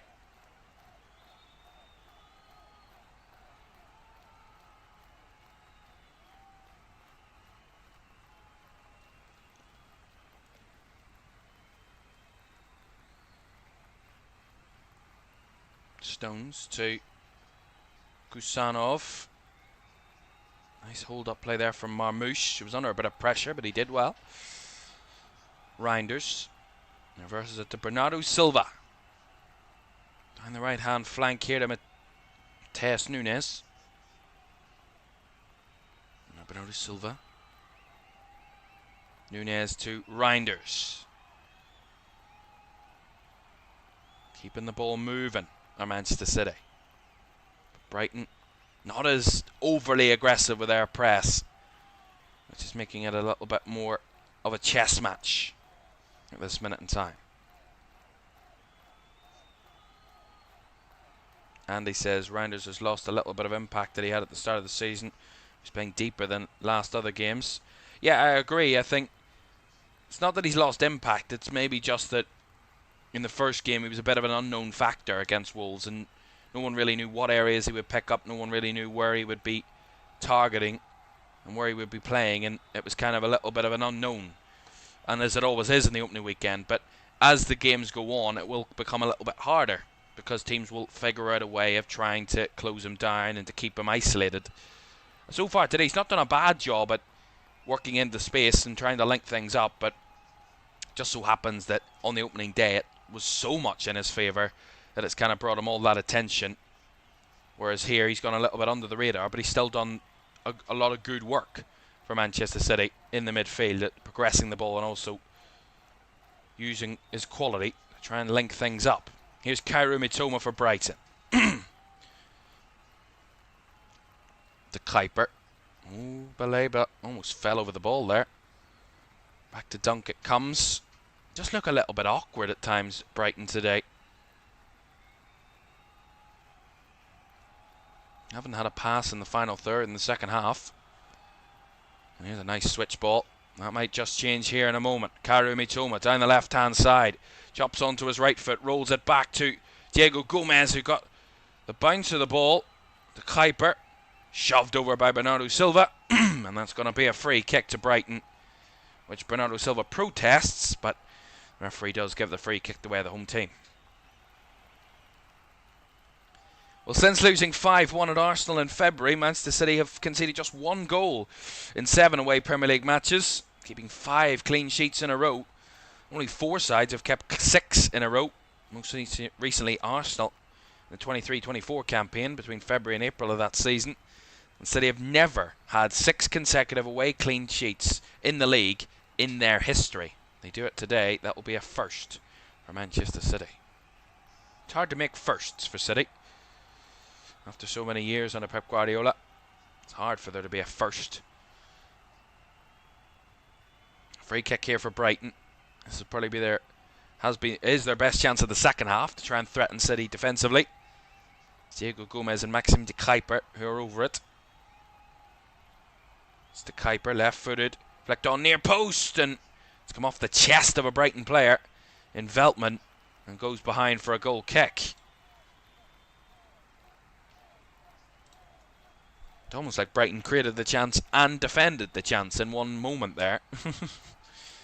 Said he didn't really need to do anything there. He could have just stood there and he still would have been the same result.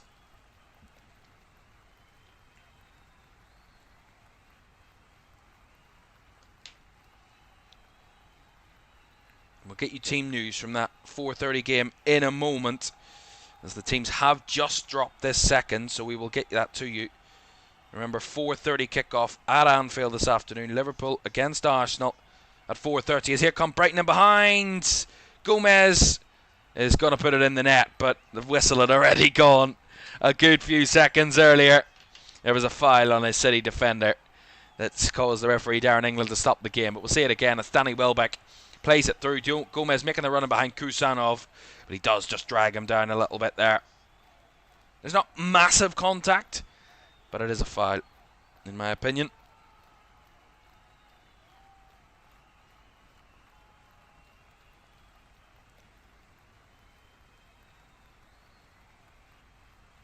And let's bring it that team news.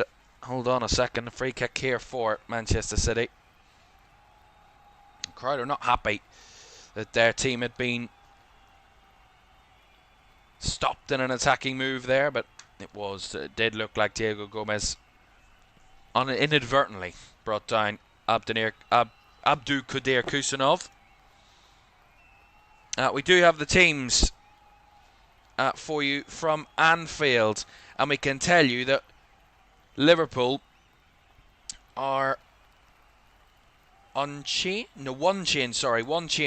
for Liverpool from the 3-2 win over Newcastle on Monday night. Alisson's still in goal. Dominic Szoboszlai will continue at right back, despite Joe Gomez and Conor Bradley both being fit, but they are not fit enough to start the game according to Arne Slot.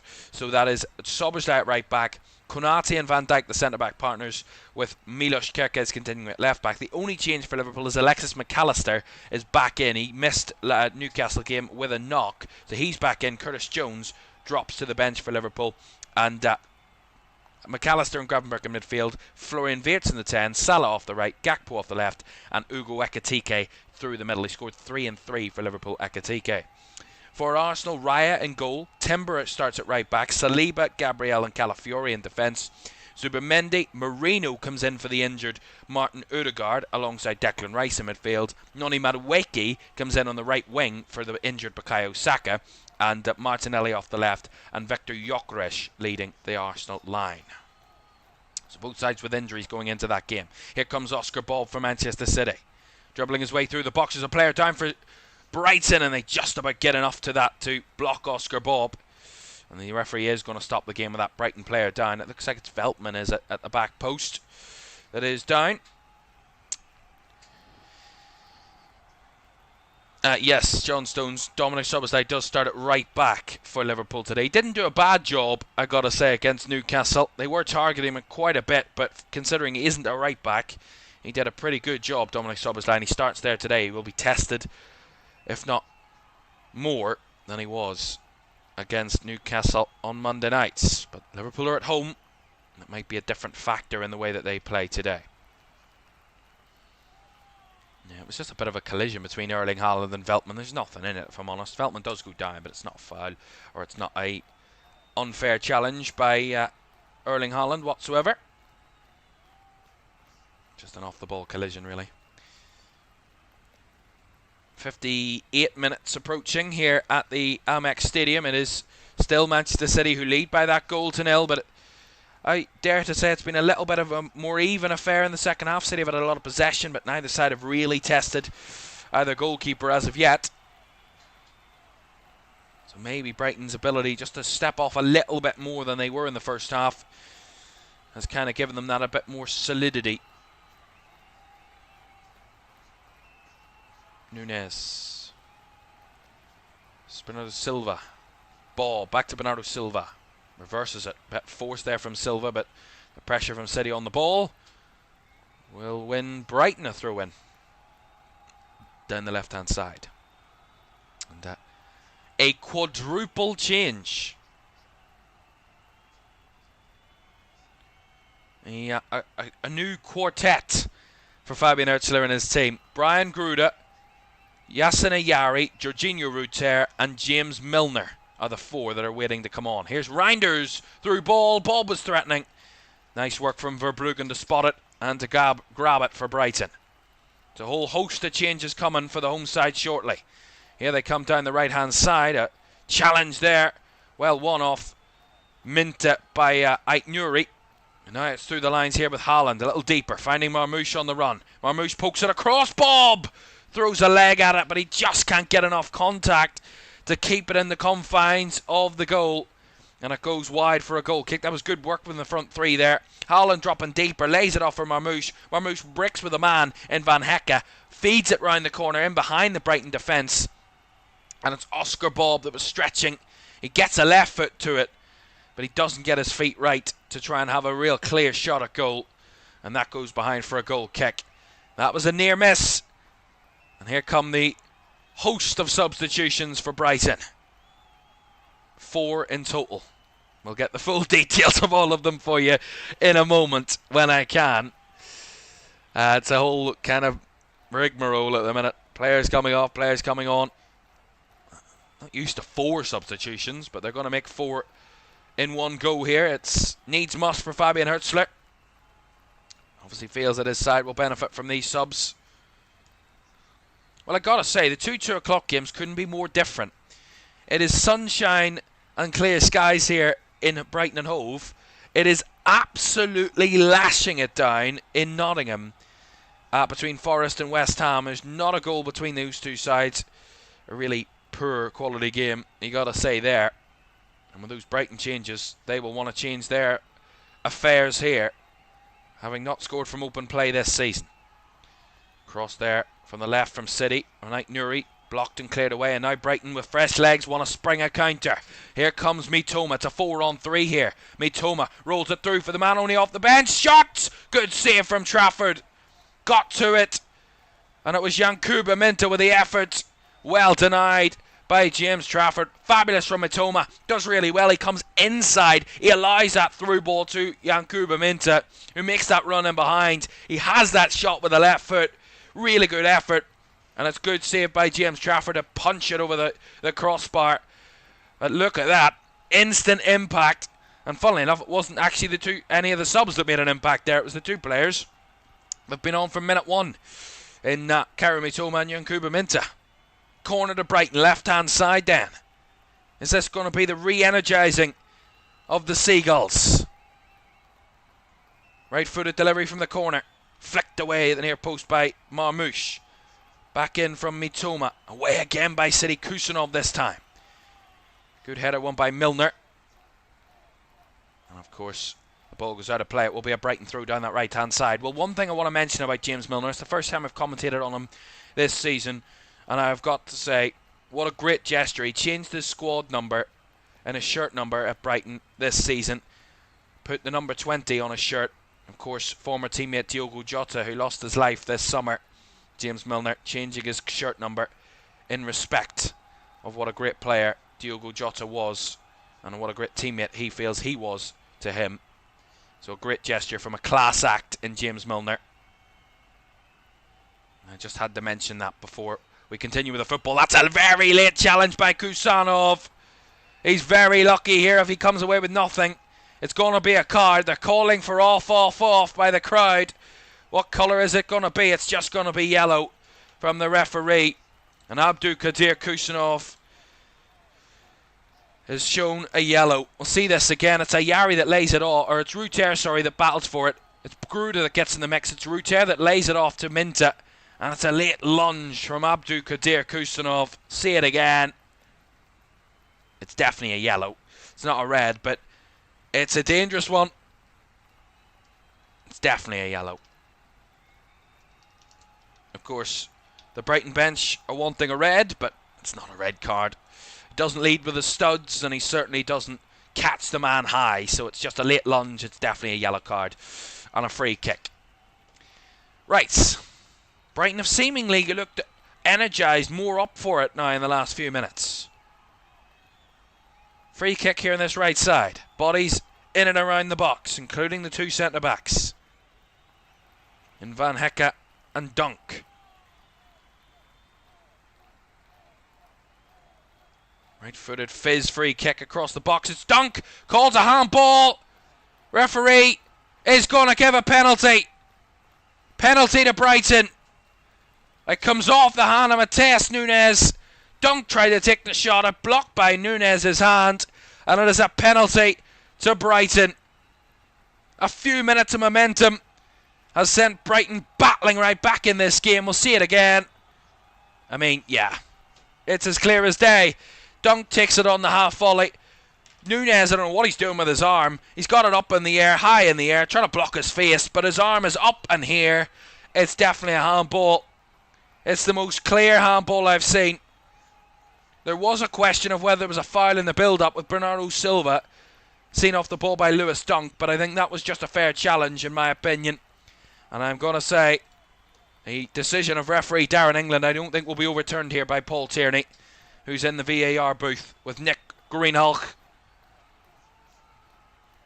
And Mateus Nunes battling his corner, but I think he's fighting a losing battle there, if I'm honest. And it's now up to Yassin Ayari, it looks like, who's going to take this penalty. They're still waiting for the confirmation from VAR, but I don't think it will be overturned. They are checking, but the decision is penalty. So the on-field decision stands. Penalty to Brighton. And the referee will now start his preparations. It was Ayari that held it. It's going to be James Milner that's going to take it. The man who used to play for City. The man who scored many a penalty in his time. There's not many that have more experience than James Milner in high-pressured moments, in big games, in big moments in games. Their only goal this season, Brighton, has come from the penalty spot. Matt O'Reilly took it and scored it. He's not on the field, so it's up to James Milner to take it here for Brighton to level this game. 39-year-old James Milner, the calmest man on the field, Can he level things for Brighton against James Trafford, who's made some great saves already today? Referee blows the whistle. James Milner steps up and finds the corner of the net. It was always going to be with James Milner. Brighton's new number 20 has got them back in the game. Those substitutions have made an impact. And James Milner fires Brighton back into the game. Trafford went to his left. Milner went to the far corner. What a penalty, by the way. Top quality. Right into the crook of the corner. Fabulous. 1-1. And he does the Diogo Jota celebration. I mentioned just minutes earlier that he changed his squad number for his former teammate. Well, he's now scored a goal and celebrated like his former teammate would have. Brighton 1, City 1. And that record of 6 consecutive clean sheets away from home is now gone. Although, I think City are more worried about the 3 points than a statistical record. It's a very intriguing affair. I said it would change only on how Brighton react in this second half. They've been much less aggressive, which I did notice. They were throwing themselves into challenges, committing so many bodies forward and pressing in the first half. They were just getting passed around like tiki-taka, where they've dropped a little bit deeper, been a little bit more composed with their pressing, and timed it a little bit more eloquently. And they've been a little bit more solid defensively. And in the end, they've used those chances to more effect in when they do get forward and press the ball, and they've used it to their advantage. Free kick here for City, though. Tierney rounders over it. Right-footed delivery. Straight into the hands of Bart Verbruggen. That's still goalless, by the way, in the game at the City Ground between Nottingham Forest and West Ham United. In that one, so still goalless there. Brighton battling him behind his roots here that thought he was dragged down there. That's going to be a free kick and a yellow card for Ryan Aït-Nouri. It's great work from Jorginho Roots here. And now Brighton are really asking more questions of Manchester City. Yeah, long kick by Verbruggen. It bounces in behind. He tries to take the touch route here and behind Aït-Nouri. And he's held and dragged down by the City left back. Wasn't letting him through.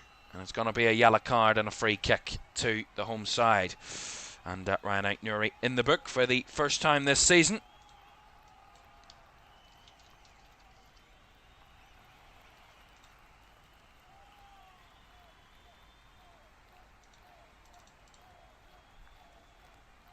And as Andy says, the subs have made a difference. They have indeed for Brighton. Extra energy, extra quality, and extra threat against the City defence. And you've got another free kick here. The last one ended up going for a penalty. Let's see what this one has on offer for us.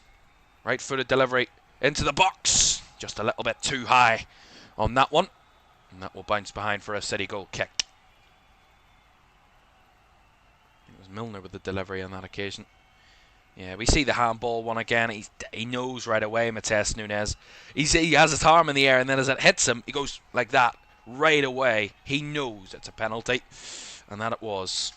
And James Milner. What a lovely tribute. What an absolute lovely tribute. I said about it, he's an absolute class act, is James Milner. One of the best in football, you gotta say. One of the best characters, one of the best personalities in football.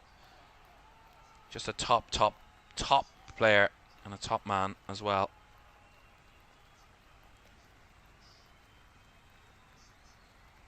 There's a switch ball there from Dunk, and it's fed him behind. It's a runner. On the end of it is Brian Gruda up against Kusanov.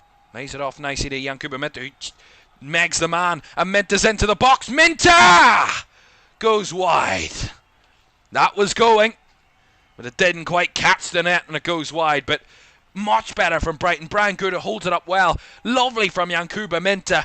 megging the man, and as he breaks into the box, he's arrowing it to that top corner. It just sails wide, but for a split second it looked like it was going to take away past James Trafford. But they have been more than re-energised since the substitutions have Brighton. And now City want a reaction. So they're going to make their first sub of the game. Jeremy Doku is coming on, as well as Nico O'Reilly. So O'Reilly and Doku on. Bernardo Silva and Omar Marmoush are replaced.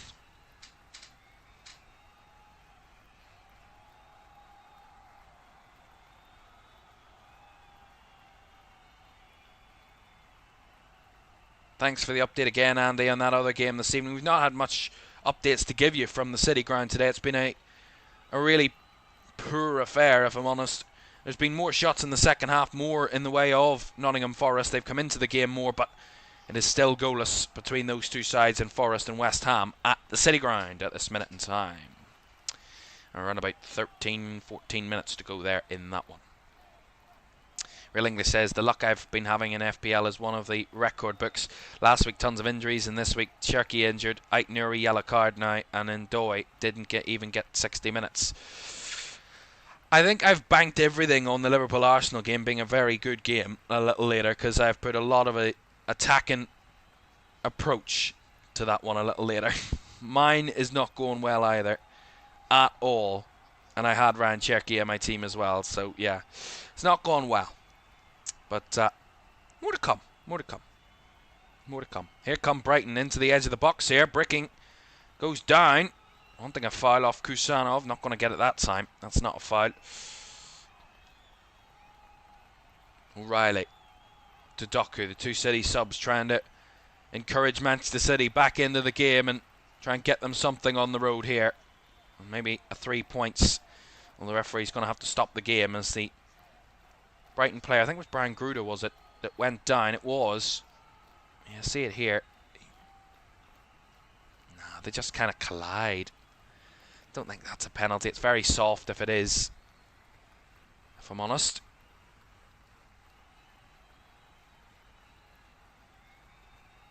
And yeah, there was kind of a slight clip there maybe, but not of a real great note, if I'm honest, on that one. Just very little in it. Certainly not a penalty. Well, we got to say, remember, Brighton still yet to score a goal from open play this season.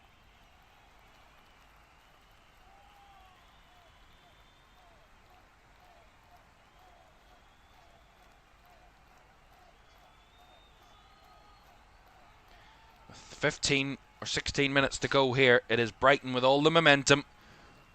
And certainly those substitutions, the old wrath of substitutions, has rapidly changed this game. And City have a real test on their hands here on the south coast. Nice work from Rodri, finding O'Reilly. Out to Doku on the left here. Not seen much of City attacking recently. Here comes Doku. Lots of bodies in blue and white in the box. Reinders back to Rodri. Now Matheus Nunes. Right to the right hand side. Bob well held off. But he does well on the second time, Oscar Bob. And City win a throw in with Tiani Reinders down that right hand side. As I've said, a lot of the momentum has been with the home side in the last 10-15 minutes since the substitutions. City have struggled to get any sort of grip since the Brighton, probably 10 minutes before the equaliser and 9 minutes after the equaliser. It's all about finding a moment though. Here comes Oscar Bob with a bit of space down the right hand side. Bodies slowly arriving into the box for City. Bob dribbling into the box, trying to take on a man, and two men there to block him and deal with it and get it away. And now Brian Gruder has a bit of a counter-attacking idea here. But as he was looking forward, he decided to turn it back to Maxime de Kuyper, and now back to Bart Verbruggen. Plays a loose ball to Rodri into the middle. Doku upended by the defender, and then the deflection of O'Reilly's efforts. We'll take it behind for the corner. There's going to be a yellow card there for Joel Veltman. Just completely upended Jeremy Jokun trying to win the ball there.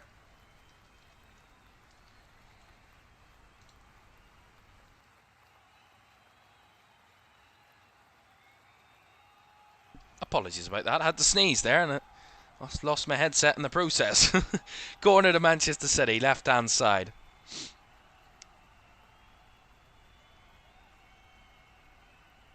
Still goalless in the other game. Corner delivered in by City. Flick on header by Haaland is over the bar.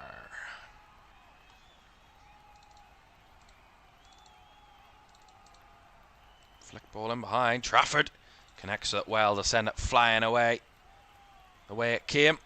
And he flew it right out of play for a Brighton throw.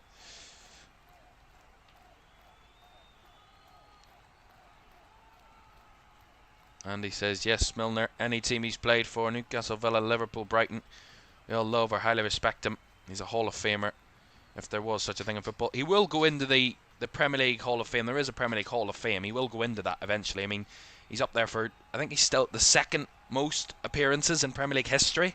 Gareth Barry still has the record, but James Milner is not too far away from that record. I could find it for you, but I don't quite know it offhand, but he does have the record Gareth Barry, and James Milner's trying to catch up with him to get that. I'll get that for you very shortly. Or actually, I can't get that now. He's actually the second oldest scorer now, from what has been brought up on my screen. Only Teddy Sheringham is older than James Milner when he scored a Premier League goal at 40 years old. James Milner's 39 and 200 odd days. He actually turns 40, James Milner, very soon. I'll let you know that in a moment. We can all celebrate for him.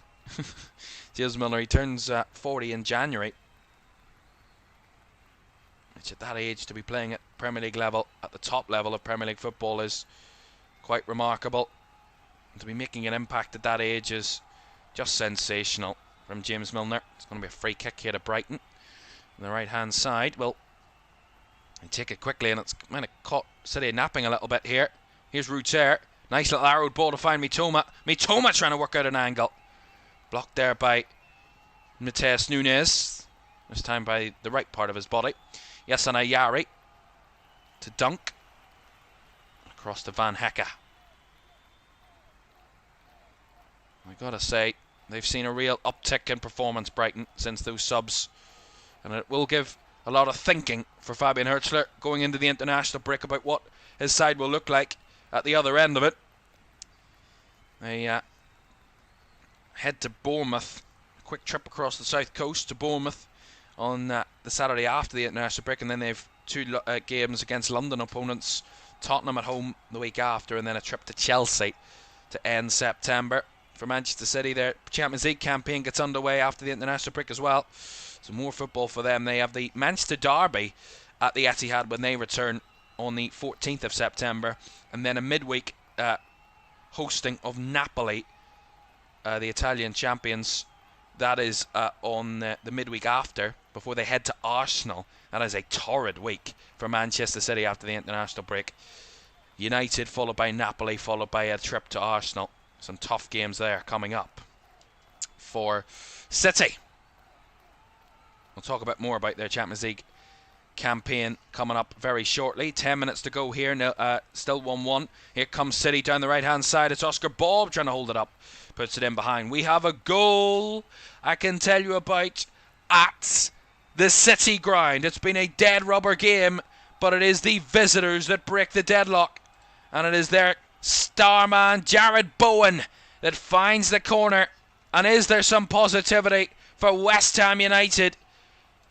They are causing a bit of an upset there at the City ground. Forest 0 and West Ham United 1. Jared Bowen with a goal after his controversy with the fans in midweek in the cup game. He has given them the lead here away from home at the City ground. 1-0 to West Ham United, and maybe some positivity for Graham Potter and his team heading into that international break.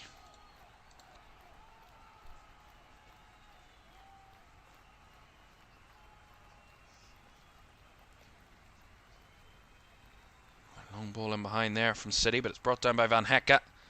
And the through ball was all the way through and out the other end to the City goalkeeper, James Trafford.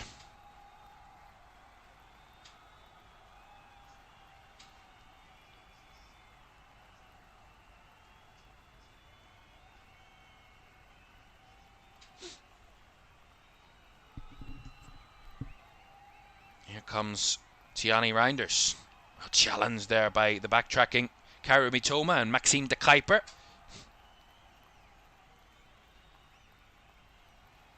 Van Hecke under pressure. Nice little sweet ball there by Milner down the right hand side. It comes now to Yankuba Minta up against Kusanov. It's a 3-on-3 here for Brighton. They've got an extra man arriving as well. Minta finding the extra man, and Mitoma try to flick it on, and it actually worked out to evade Jorginho Rutter rather than trying to find him. And it's cleared away by Manchester City, by Trafford. But it's Brighton who are pushing here for a winner. They beat City here 2-1 last season. Could it be a bit of deja vu for Brighton? Late it comes. Here's a shot from distance.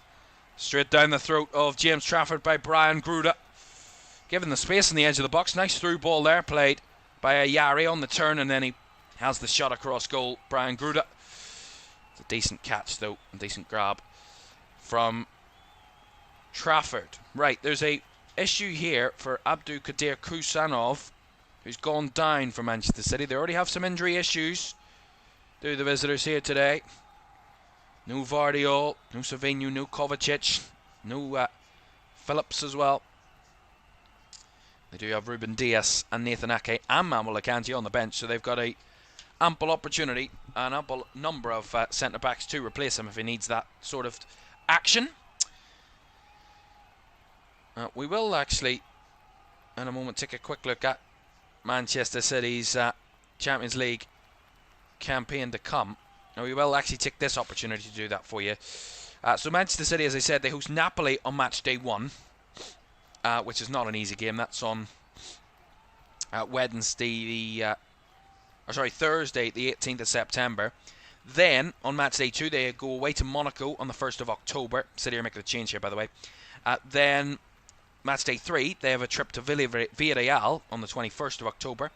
Then at home to Borussia Dortmund on November the 5th on match day 4. Then to match day 5, Manchester City are at home again to Bayer Leverkusen. Match day 6, a trip to Real Madrid. Then match day 7, another trip away to Bodo Glimt on the 20th of January. And then on the final game of their group season, or their league season in the Champions League, it's a home tie against Galatasaray. So some big names through that. Real Madrid, of course, and Manchester City love the meetings of each other over the years. They will meet again in the Champions League this season in December. Right, City making that change then. Ruben Dias is on, and Rico Lewis is also on. So Nunez and Kusanov are off for the latter stages here. So some defensive changes for Manchester City. We have another goal to tell you about at the City ground.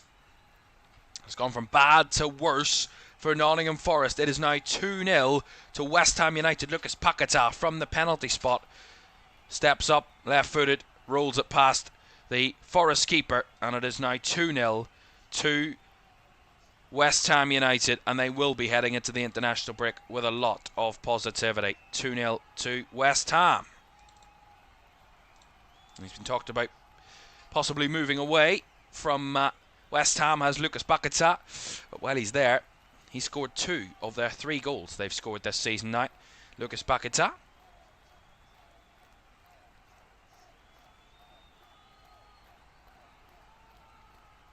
Free kick here for Brighton. 5 minutes to go at the Amex Stadium. The game in the balance. It's the Kuiper over this free kick.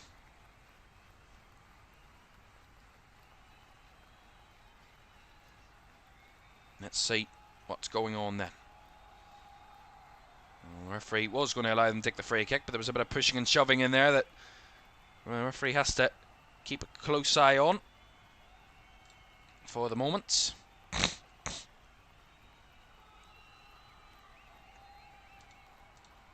Free kick then. De Kuiper to take. Left footed. It's whipped. It's deep. It's too deep. Goal kick.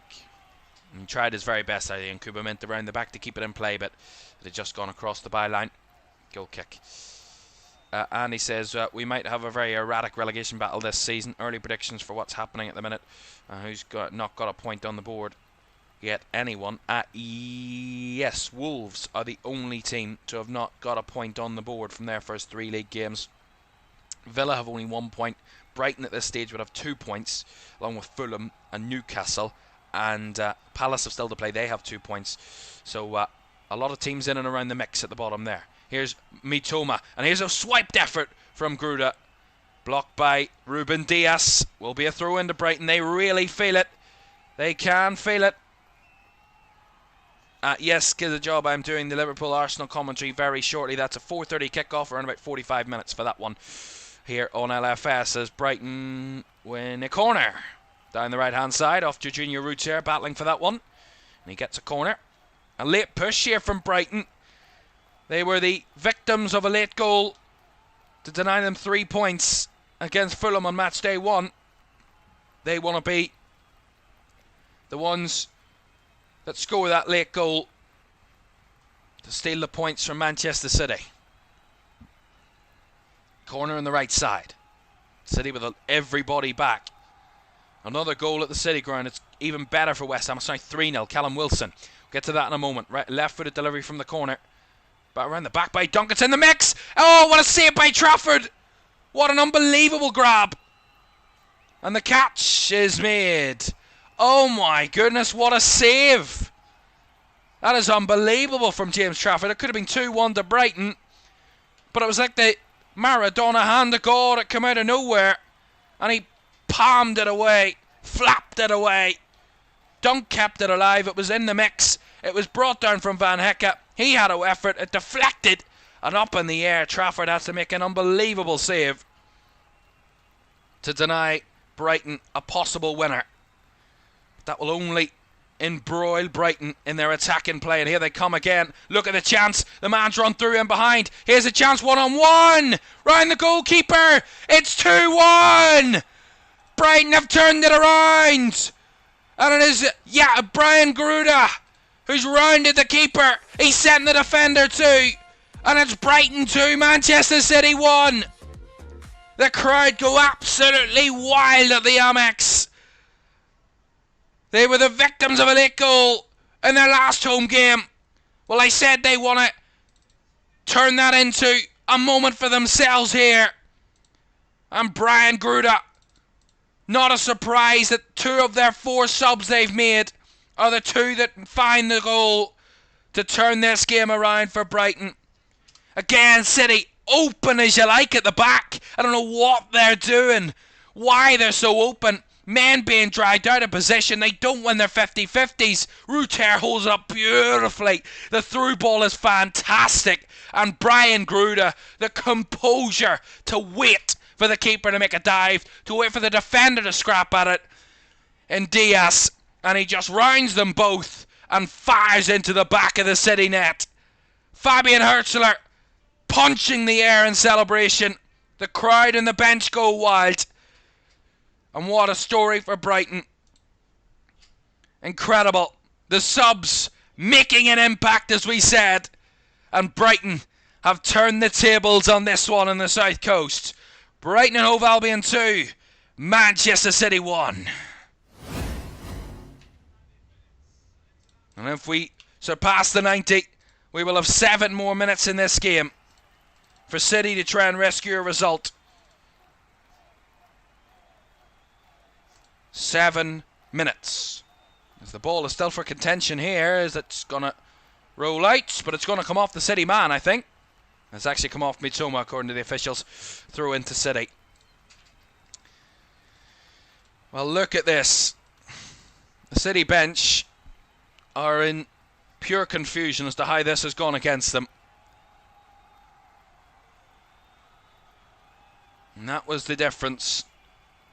Keeping the game alive for Brighton is what has kept them right in the mix to win this. We said about how the fact that they only went 1-0 down into half-time gave them the belief that they were still in this mix, that they were still in this game. Well, my goodness me, They kept themselves in it, and when they wanted to explode and break forward, they have exploded with some power today. James Milner off the bench to score a penalty, and Brian Gruda off the bench to score what could be a winning goal. There's still time, let's not forget, 5.5 minutes. We've already seen a late equaliser in this one before, and in Brighton games already this season. So they wouldn't count their chickens too quickly, Brighton. But the way they have played in this second half, they have been absolutely unbelievable. Since the 60th minute, when these changes were made, they've had 11 shots, 6 of those shots on target. Compare that to Man City, who've had 2 shots since the hour mark. If there wasn't an example of how subs can change games, it's this game that shows you how the substitutes can make an impact and can change a game and turn it on its head. James Trafford, who made an unbelievable save minutes earlier, it's nothing on him. He's made some great saves today. A shake of the head from Erling Haaland.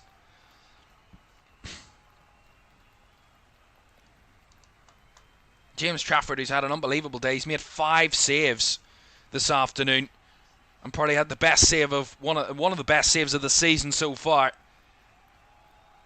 But it's not been enough to keep Brighton and Hove Albion at bay. Pep Guardiola looks on in disbelief. The City fans look on in disbelief as to what's just unfolded and unravelled here on the South Coast after their defeat at home to Spurs last week. And with that torrid run coming after the international break, it might be sunshine and rainbows here on the South Coast, but it's not sunshine and rainbows for City because they're in behind again here. Come Brighton. It's Ruter who's held it up again. The Kuiper's flicked it round the corner. He's left a lot on that, has the Kuiper. And City just about deal with it, but again, Brighton were a threat there once more. We didn't even get telling you about the goal at the City ground. It's still playing there, and it is 3-0 to West Ham United. Callum Wilson with the goal has put it well beyond doubt. It was well beyond doubt for a good while there after the second the penalty. It's 3-0, and that is a real uplifter for West Ham United and a real booster for them against the Forest side who've absolutely capitulated in that game. It is West Ham's first Premier League defeat, win over Nottingham Forest, since November of 2023, and it is will be their first win at the City ground since 2011, when they won 4-1 in the Championship. Their last Premier League win at the City ground came in September 1996 for West Ham, and they won 2-0 on that day. Right, 4 minutes of the 7 added on here being played, and Brighton are going to make one final substitution. I think it's going to see Yankuba Minta replaced here. A little late. He's played his part today. More than played his part in getting Brighton in this game and back in this game.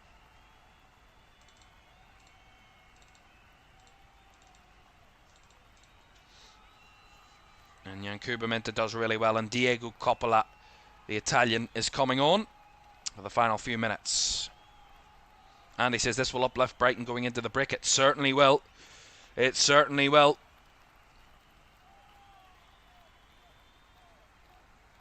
These are the type of performances you need, these type of results you need to fend off any sort of early season question marks over you. We've seen it in their performances, Brighton. They've performed really well. They played well against Everton. They couldn't finish for love nor money last week. And they just couldn't put the game to bed against Fulham in the week prior. That left them vulnerable on both occasions. Oh, here comes City. Haaland has a swipe. Well, that is some effort, as it was a shot. It actually turns out to a clearance. Jeremy Doku out to the left side. Rodri chipping it into the box. The flick on header. Reinders goes narrowly wide. I think I might have took a deflection on the way through. See it here. Rodri just lifts it up into the box, and Reinders' effort, it does come off the head of Van Hecke. It's a corner to Manchester City with a minute or so to go.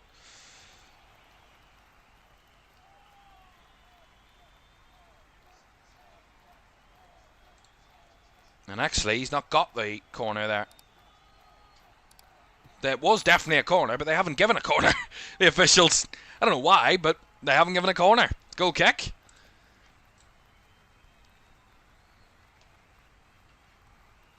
Long kick there by Verbruggen, as far as he can get it away. With seconds now remaining of the 97 total.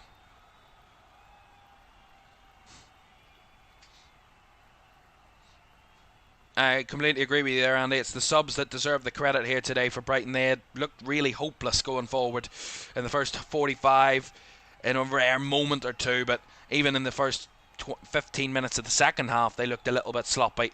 They made those, wrung out the changes, and look at what the difference it's made. It's completely inspired them and turned this game on its head completely. Fantastic. And that's what I said about Fabian Hürzeler. We know what he's capable of doing. We've seen it many a time last season. He impressed as the youngest manager in the league, but he impressed in how he was able to manage things in-game and make the tactical tweaks and tactical changes and differences in a game to change the result. And we've seen it here today. Seconds remain, and 7 minutes are up. City come on the break. It's surely a last-ditch attempt now for City to try and rescue a point here. Reinders on the cutback. He's going to have a go from distance, but he's put that well wide. Goal kick. Waiting on the final whistle then. This will be a turn up for the books. The two results we've seen today in the 2 o'clockers. It would have been City and Forest that would have come into these ones as favourites. But I said I had a feeling this weekend about predictions that City wouldn't come here and have an easy day of it. And they haven't. They haven't had an easy day of it. Certainly not in the last 35 minutes, they haven't. And neither did Forest against West Ham. Long kick by Verbruggen. Bouncing ball again. Surely the time is up. It is! The final whistle here at the Amex.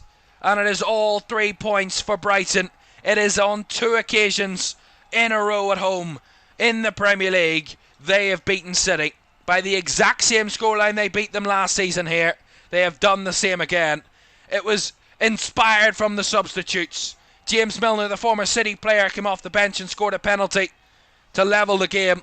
A 39-year-old, the second oldest ever scorer in the Premier League history, to level things before Brian Gruda rounded the keeper and a defender, and he found the net to make it 2-1.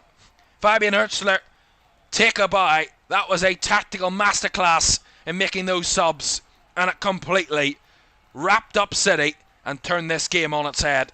A fantastic performance in the end in the final 35 minutes from Brighton.